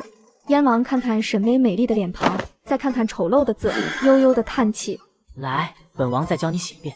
明月当空，虫鸣蛙叫，沈巍那犹如黄鹂鸟般的声音再次响彻芳菲院。第二天，沈巍照常开始晨跑，而芳菲院外，一位不速之客闯了进来。沈巍，你好不要脸！昨晚王爷明明宿在我那里，你居然勾引王爷来你的破院子！沈巍，你好不要脸！昨晚王爷明明宿在我那里，你居然勾引王爷来你的破院子！张月憋了一肚子的气，今早等燕王离开后，他才赶来找沈巍算账。王爷的腿长在他身上，他想去哪就去哪。你若觉得不满，当面找王爷说呗。我去找王妃告状，看王妃如何责罚你。主子，王妃若是听信谗言，降罪下来怎么办？这种拙劣的争宠手段，王妃不会搭理的。果不其然，张月哭哭啼啼的找王妃诉苦，王妃却一点都不想管，只是淡淡打发道：“王爷想宠谁，无人能干涉，退下吧。”张月碰了一鼻子灰，只能无奈的离开坤玉院。真是看走眼了，这张月一点用都没有。你上次张罗的那位新人怎么样了？王妃宽心，奴婢已经挑好了一个姑娘，她出身江南，奴婢已经派车去接她了。说到车，我最近就在瓜子二手车上买了辆比亚迪汉，只花了9万多。现在新车掉价快，上瓜子买二手车特划算。年底瓜子有100亿补贴活动，5万多就能买奔驰、宝马、比亚迪。瓜子每台车都经过官方专业检测，可以试开3天。要是有旧车，还能上瓜子拍卖，买卖二手车，上瓜子就对了。赶紧点开评论区看看吧。王妃赞赏的点了点头，不再言语。张月回到蔷薇院，绞尽脑汁想争宠的方法，然后他就经常在花园里假装偶遇燕王。在他的不懈努力下，终于在第10次偶遇下获得燕王的垂幸。只可惜他身体实在孱弱，燕王还在热身，他就已经结束了。看着晕死过去的张月，燕王失望地摇了摇头。无趣。燕王离开蔷薇院，直奔芳菲院找沈巍。沈巍听到燕王要来，连忙带着奴仆在屋外迎接。屋内，沈巍揉着酸痛的腰，嗔怪道：“王爷，今晚您还是放过妾身，妾身真的顶不住了。”燕王看着沈巍的可怜模样，心生怜悯。本王今晚只陪着你，不做其他。昨晚王爷也是这样说的，可最后，哼，男人的嘴，骗人的鬼。纵使沈巍天天锻炼，身体素质大幅度提升，但还是有些承受不住。王爷，今晚您还是回主屋歇息吧。燕王心里略有不满，沈巍察言观色，自然知道燕王的不悦，随即撒娇道：“王爷，妾身今日特意为您做了2个艾草绒枕，2个香囊，送给王爷安眠。”采莲和彩萍上前，手里捧着2个柔软的艾草枕头，2个精巧的小香囊。王爷，今日主子刚起床，就一直在为您缝制这填充了艾草的枕头跟香囊。奴婢劝主子休息一会，主子却说现在天热，蚊虫多，早点缝制好，王爷能早点避免被蚊虫叮咬。燕王看着那2只艾草绒枕跟香囊，心脏泛着暖意。他还是第一次收到女子送他的枕头。怪不得微微今日一直拒绝本王，原来是累得不行了。微微你好生歇歇，等本王忙完公事再来看你。送走燕王，沈巍长舒一口气，回到卧室里继续跳操，提升身体素质，增强体力。蔷薇院，燕王离开后，张月虚弱地躺在床上，他感觉自己身上的骨头都要散架了。以前他看沈巍侍寝完，第2天依然活蹦乱跳，精气神十足，他还以为府上关于燕王床上猛如虎的传闻是假的。今日一试，他才知道传言非虚，这谁能顶得住啊？不对，沈巍能承受住，可是他凭什么啊？张月开始怀疑人生。恭喜主子，贺喜主子！奴婢在门口偷偷盯着王爷进了那芳菲院后，没过一会又出来了，回了主屋歇息。想来是王爷对芳菲院的那位也已失去了兴趣。张月松了口气，眼里划过一丝得意。看来王爷的心已经不在沈巍那里了。第2天，燕王启程前往太子东宫议事，路上他想到沈巍的伤。之前给芳菲院送去的消肿药效果不好，你去宫里找太医，让他们调配上好的活血化瘀药，给芳菲院送去。奴才遵旨。奴才斗胆问一句，之前给沈主子的消肿金疮药还剩的14瓶，是否要全部丢弃？燕王想了想，觉得那些药扔了实在可惜，又想到昨晚蔷薇院的张月，不用扔，全给蔷薇院送去。好的，奴才记下了。芳菲院，富贵将太医院调配好的高档金疮药送到。沈巍给采莲使了个眼色，采莲心领神会，连忙将小包昂贵的香料递给富贵。富贵闻了闻，那可是上好的西域香料，能够完美遮掩身上的味道，哪怕是皇宫里的公公，也不一定能有机会用上。富贵感动不已，又多说了几句。三主子，您这药可是王爷吩咐太医院亲自调配的，虽只有1小瓶，但药效极佳，可见王爷对您有多上心。沈巍微笑的点头，还劳烦富贵公公，替妾身多谢王爷美意。三主子客气。离开凉亭，富贵转身去看他种的菜。他当初种的黄瓜苗已经长大，结了5、6个大大小小的黄瓜，其中有一个黄瓜长得圆鼓鼓、胖乎乎。富贵迫不及待地摘下这根黄瓜，打算中午尝尝味儿。这是他亲手摘的黄瓜，味道肯定很好。离开芳菲院，富贵抱着这根黄瓜直奔蔷薇院，将14瓶消肿金疮药交给张月，说这是燕王的意思，让张月好好养身子。张月喜不自胜，王爷也太慷慨了，居然送了整整14瓶金疮药。公公，今晚王爷还来我这里吗？王爷这几日忙于公务，怕是不得空闲，张主子还是好好养伤。张月连连感谢，他本想给富贵一点赏钱，可月银还没发下来，实在囊中羞涩。可如果不给，万一被富贵总管穿小鞋，可就不好了。张月的目光落到富贵手上，看到一个硕大饱满的黄瓜，张月心里发笑，这沈巍也太抠门了，居然就送富贵总管一条破黄瓜，传出去也不怕被人笑话。想了想，张月拿出1瓶金疮药，送到富贵的手里。公公，我这里没什么好东西，这瓶金疮药送给公公，至少比这丑兮兮的黄瓜有价值。富贵脸上表情僵住，他亲手种的黄瓜，硕大饱满，哪里丑了？富贵心里一阵火，面不改色离开蔷薇院。经过王府花园的水畔时，富贵随手把那瓶消肿金疮药扔进水里，抱着他心爱的黄瓜朝厨房走去。蔷薇院，你们2个去给我散布消息，就说王爷昨晚宿在我的蔷薇院。芳菲院的沈巍不甘心，在门口等着王爷，想勾王爷留宿，但王爷没有搭理他，并且王爷赏赐了我14瓶药，只给了沈巍1瓶。是主子。坤玉院，王妃正在检查2个儿子的课业，刘嬷嬷在一旁讲述外面关于沈巍和张月的风声。争来争去一场空。刘嬷嬷，你说张月能得宠多久？张月乃商户之女，虽家世败落，但好歹懂礼节，读过诗书，运气好，也许能得王爷1、2个月的青睐。行吧，但愿那张月能争气点，怀上孩子，这样我倒也不介意送她1台车。说到车，我最近就在瓜子二手车上买了辆比亚迪汉，只花了9万多。现在新车掉价快，上瓜子买二手车特划算。年底瓜子有100亿补贴活动，5万多就能买奔驰、宝马、比亚迪。瓜子每台车都经过官方专业检测，可以试开3天。要是有旧车，还能上瓜子拍卖，买卖二手车。上瓜子就对了，赶紧点开评论区看看吧。至于那沈巍，往后余生都将困在四四方方的院子里，孤独终生。跟我作对，这就是他的下场。芳菲院，沈巍脸上敷着美容面膜，悠闲的小气。主子，外面都在传说蔷薇院那边更得王爷宠爱呢。彩萍很生气，这帮人都眼瞎的吗？真的假不了，假的也真不了，没必要放在心上。彩萍，你去通知夏柔嬷嬷，让她取1吊钱到我家，将这1吊钱交给我母亲和弟弟。怎么说怎么做，一切照旧。遵命，奴婢这就去告诉嬷嬷。沈巍，你看我给你带什么好东西了？沈巍妹妹，你这院子也太偏了，我走了好一会儿，脚都走痛了。沈巍还挺喜欢这个胖乎乎的侧妃，天真爱吃，没什么心机。侧妃，您今日前来有事吗？不要叫侧妃，都生分，你可以叫我茂玉，我怕你心情不好，给你带了红烧肘子。多谢姐姐好意，不过我心情很好。失宠没关系，自己活得开心就好。王爷的爱太难求了，你还不如和我一起吃肘子呢。原来他是以为我失宠了，所以特意前来看望，倒是个很善良的人儿。礼尚往来，沈巍让采莲端出他独家配方制作的糕点，招待张妙玉。这么好吃的糕点，张妙玉还是第一次吃到，只见他一口一个，吃得不亦乐乎。沈巍老家，沈母看着不成器的沈修明直掉眼泪。那天沈修明被教训了一顿之后，发愤图强了几天，可仅仅几天他就懈怠了。这2日不再早起读书，还总想着出去赌钱。沈母颇为失望，打也打过，骂也骂过，可江山易改，本性真的难移。婶子，我来收布了。说话的是收购布料的女商，沈母织好的布都是由她上门收购。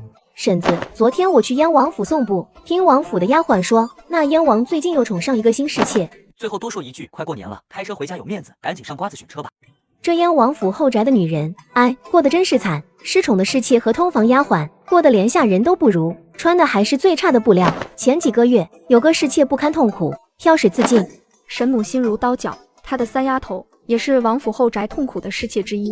沈修明神情复杂，三姐姐从小待她极好，明明自己也是个小馋丫头，但每次有好吃的都会优先给她吃。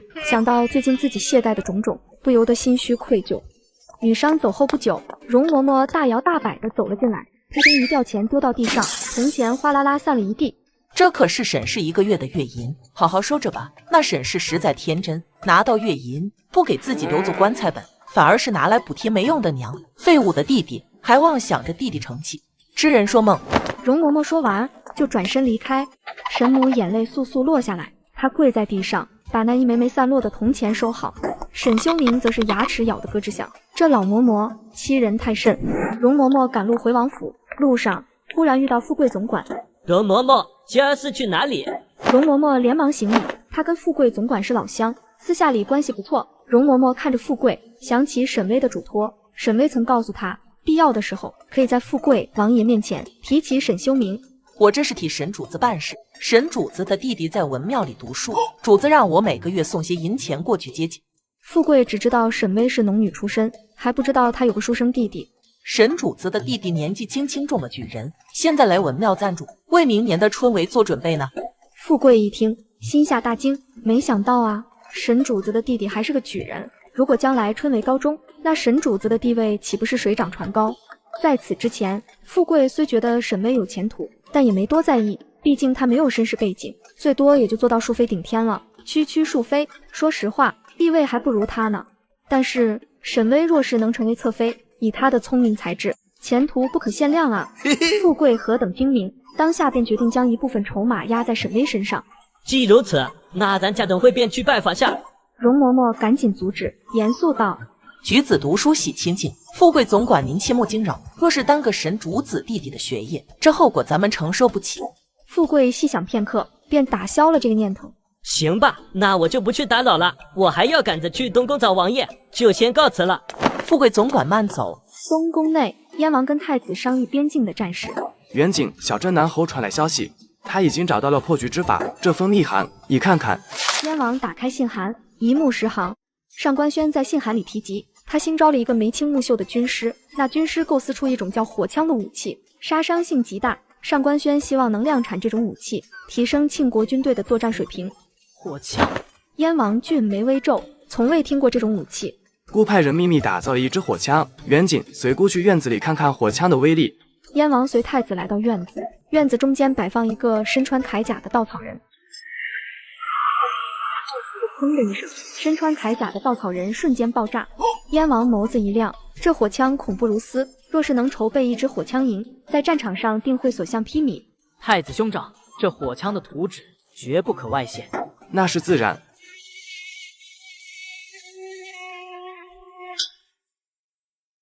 这烦人的蚊子，借我一时吧，我要让蚊虫叮咬。嘿嘿，兄长，我没有被蚊子叮咬。奇恶怪了，这蚊子还认人不成，只咬姑不咬你。燕王嘚瑟地展示着沈巍制作的香囊。我有驱蚊香囊，无惧蚊虫。驱蚊香囊，这是我一个妾室亲手制作的。莫非又是那沈氏？是他。不错嘛，你这小侍妾对你真好，你可要好生待她。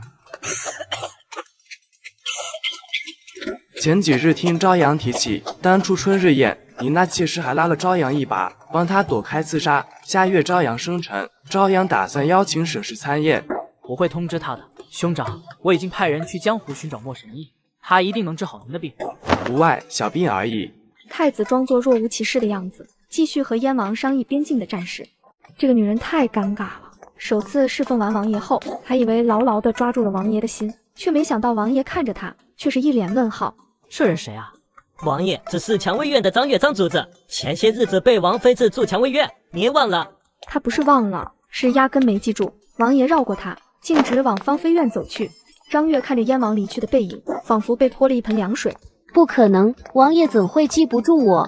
张月心急如焚，他冲上去拦住富贵，焦急地问：“富贵总管，王爷特意送了我14瓶的金疮药，王爷怎会忘记我了？”张主子，实话告诉您，您那14瓶金疮药本来是要丢弃的，王爷不能浪费，就命咱家给您送来。给神主子的药虽只有1瓶，但却是太医院精心调配，乃上品的良药。芳菲院。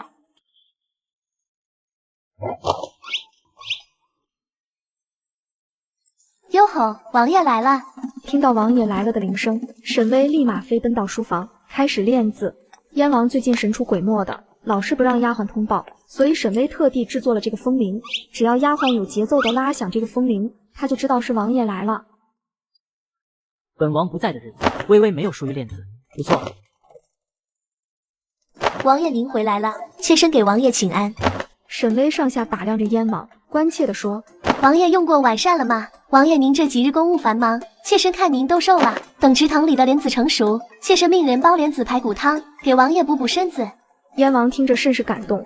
两人回到书桌前，燕王拿起宣纸，检查沈巍的书法，字虽然还是很丑，但明显可以看到进步。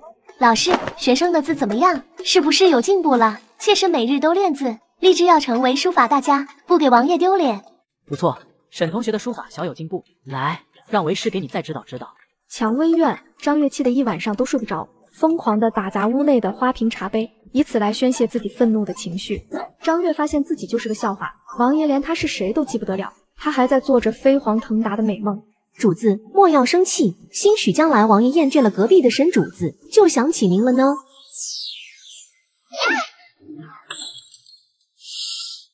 滚出去，都给我滚出去！芳儿收敛住眼底一闪而逝的恨意，低头退出寝殿。张月蜷缩在床上，看着满目的疮痍，看着昏暗的屋子，整个蔷薇院空寂得像个坟墓。他开始后悔了，他根本不是争宠的料，为何要羡慕沈巍？他能预感到自己的未来会跟王府后宅其他孤苦的侍妾一样，住在这坟墓一样的笼子里，一点点被消磨生命，变成行尸走肉。可是这世上哪有后悔药？张月知道自己已经没法回头了。芳儿，主子，奴才在，想办法把这包药倒进芳菲院的水缸里。奴婢不敢，求主子放过奴婢。你不过是个奴才，居然敢不听主人的话，你扮的隐秘些，谁知道是你做的？听话，不然我画花你的脸。胳膊拧不过大腿，芳儿只得听从张月的指示。她战战兢兢地拿着那包老鼠药，心里对张月的怨恨越来越深。天黑，芳儿悄悄靠近芳菲院，她想趁天黑悄悄溜进芳菲院下毒，但是她发现芳菲院内吉祥跟德顺两个太监在轮流守夜，她压根进不去。芳儿等了好久，脚踝和手腕被蚊子叮了全是红肿，依然没找到空隙溜进院子。没办法，她只能改变主意，打算清晨再想办法。这个丫鬟太可怜了，被主子强迫到芳菲院下毒，在院外喂了一晚上蚊子没找到机会，第二天又想在水桶中下毒，却是被人发现了。芳儿妹妹，不要靠近木桶。吉祥哥哥，我只是看看。看看也不行，我家主子吩咐过，打水送食必须时刻有人盯着，不许外人靠近。毕竟我家主子正得宠，可不想被人毒死。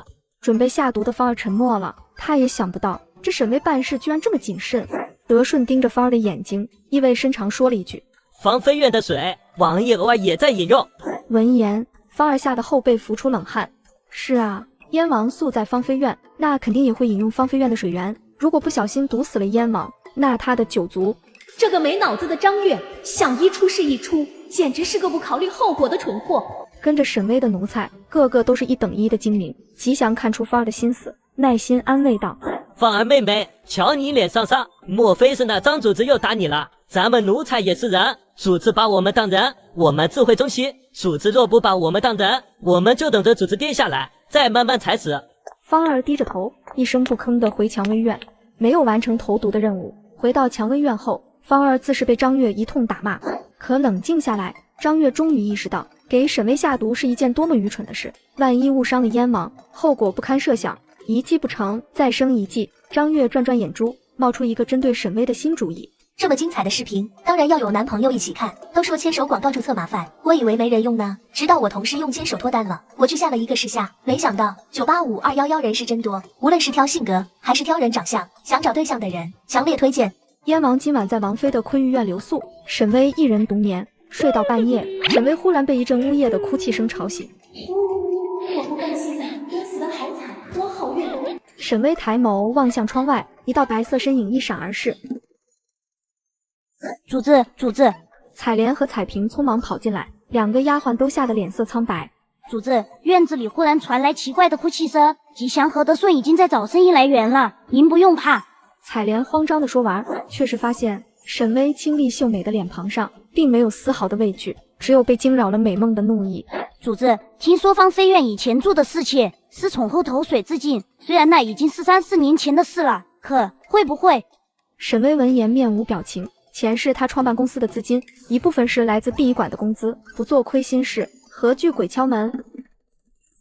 主子，刚才吉祥和德顺在院子外找了一圈，在院墙发现绳索攀爬的痕迹，闹鬼的事应该是隔壁蔷薇院干的。主子，明日王爷前来，咱们一定要向王爷揭发蔷薇院的劣迹，半夜装神弄鬼，不安好心。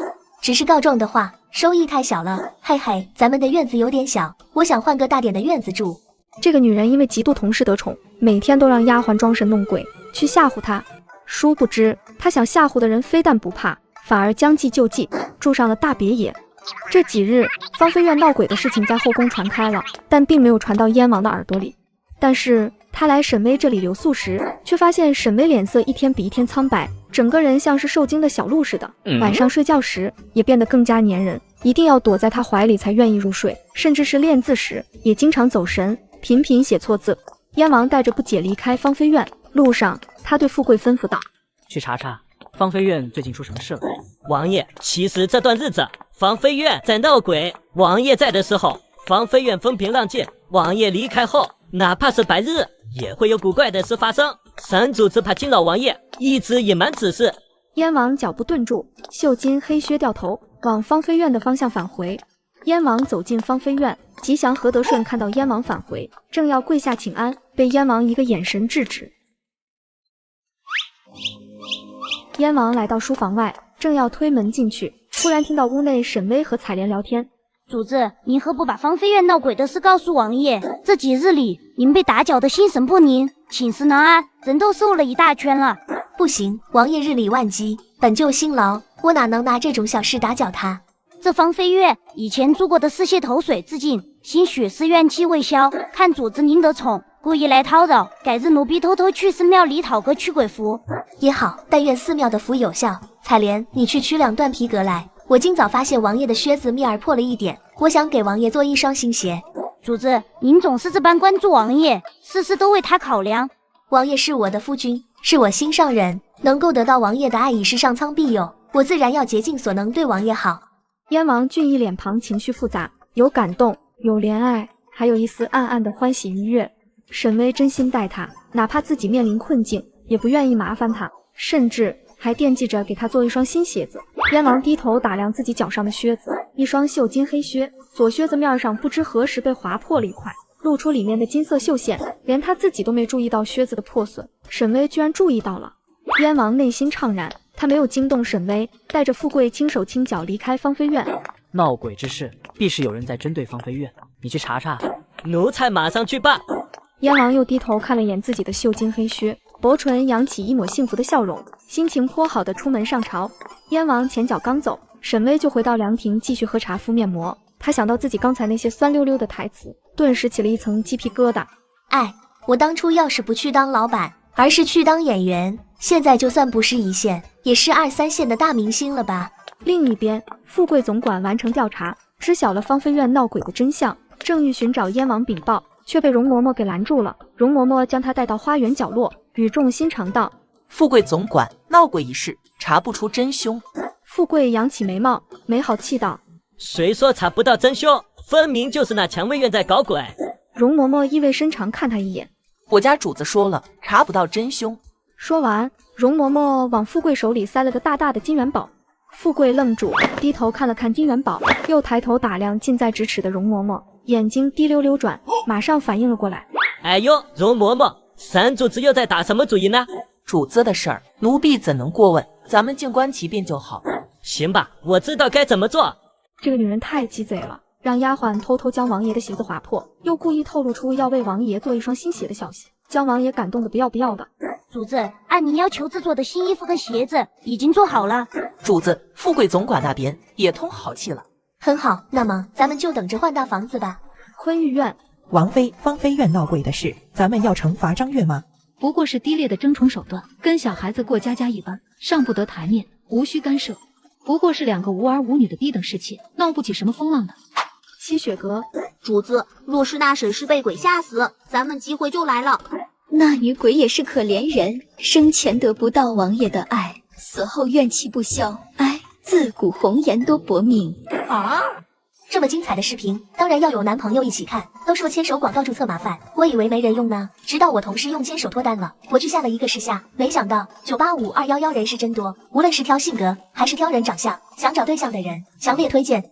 夜晚，燕王处理完公务后回到王府，他召来富贵，询问调查鬼怪的结果。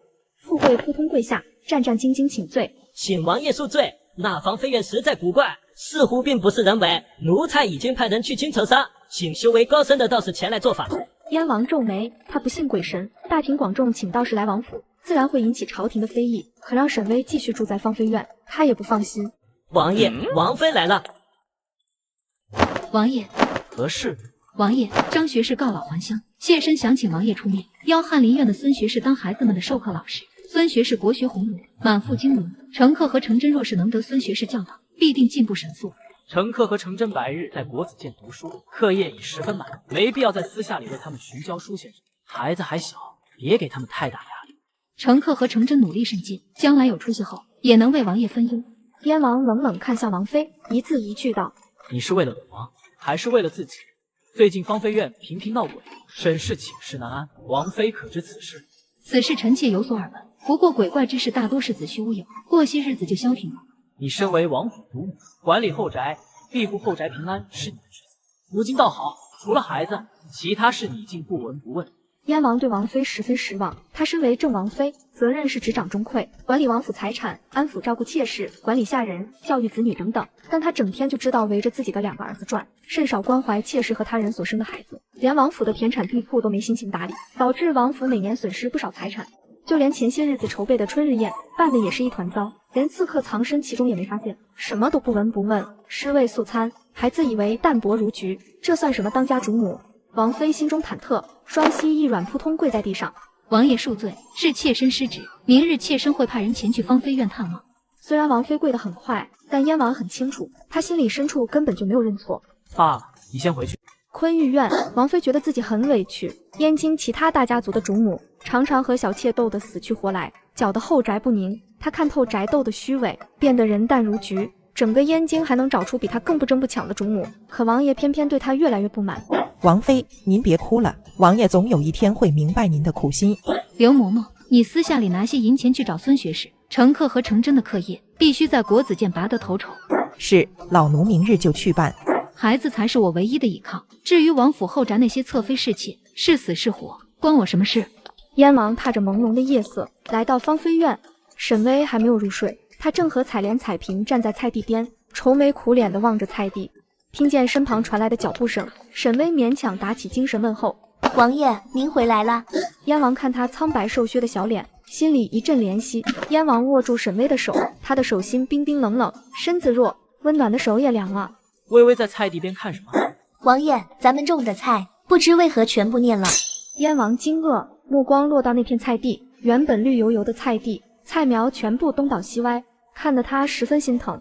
这些蔬果都是他当初亲手种下的，如今竟全被毁了。燕王万分恼火，真想找个倭寇砍他999刀发泄下怒意。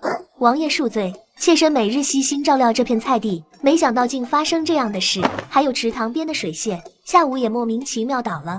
沈巍眼圈泛红，杏眼泛着朦胧闪烁的泪光，模样十分招人可怜。王爷，外面风凉，妾身煮了您爱喝的红枣茶，咱们进屋喝吧。两人来到卧室，燕王一眼就看到衣架上挂着一套崭新的衣服，而在一旁的桌子上还有一双崭新的靴子。王爷，今天早上妾身发现您的靴子旧了，于是就为您做了一双新靴子，您快试试看看合不合脚，不合脚的话，妾身现在就为您改改。燕王在沈巍的侍奉下换上了新衣服，穿上了新靴子。就当燕王还满脸欣喜地欣赏他的新鞋时，一道簌簌的风声从屋外传来。本来是很普通的夜风声，沈巍却像是受惊的蚂蚱，瑟缩在燕王的怀里，娇弱身躯微微发抖。燕王看着怀中的人，明明怕得要死，可为了不让他担心，却始终只字未提，一个人默默忍下所有。富贵，奴才在，王爷有什么吩咐？你派人连夜将琉璃阁收拾好，明日再派些人来芳菲院，听从沈巍的指示搬家。搬家？琉璃阁那是淑妃才有资格居住的院子。芳菲院太偏，你搬到琉璃阁，距离本王爷近些。多谢王爷厚爱，可妾身地位低微，如此实在不妥。芳菲院素雅清静，妾身住得很快乐。沈巍虽然心里欢呼雀跃，但面子上还是要装一装。沈巍越是拒绝，燕王越是心疼。微微听话。沈巍害羞地点点头，小脚点起，朱唇在燕王脸上点了一下。金主奖励了大房子，他自然要回报一下。燕王看到沈巍的脸上不再是之前那种强撑着的笑容，而是发自内心的开心，他心里顿时涌出无限的幸福与成就感。孤男寡女，干柴烈火，水到渠成，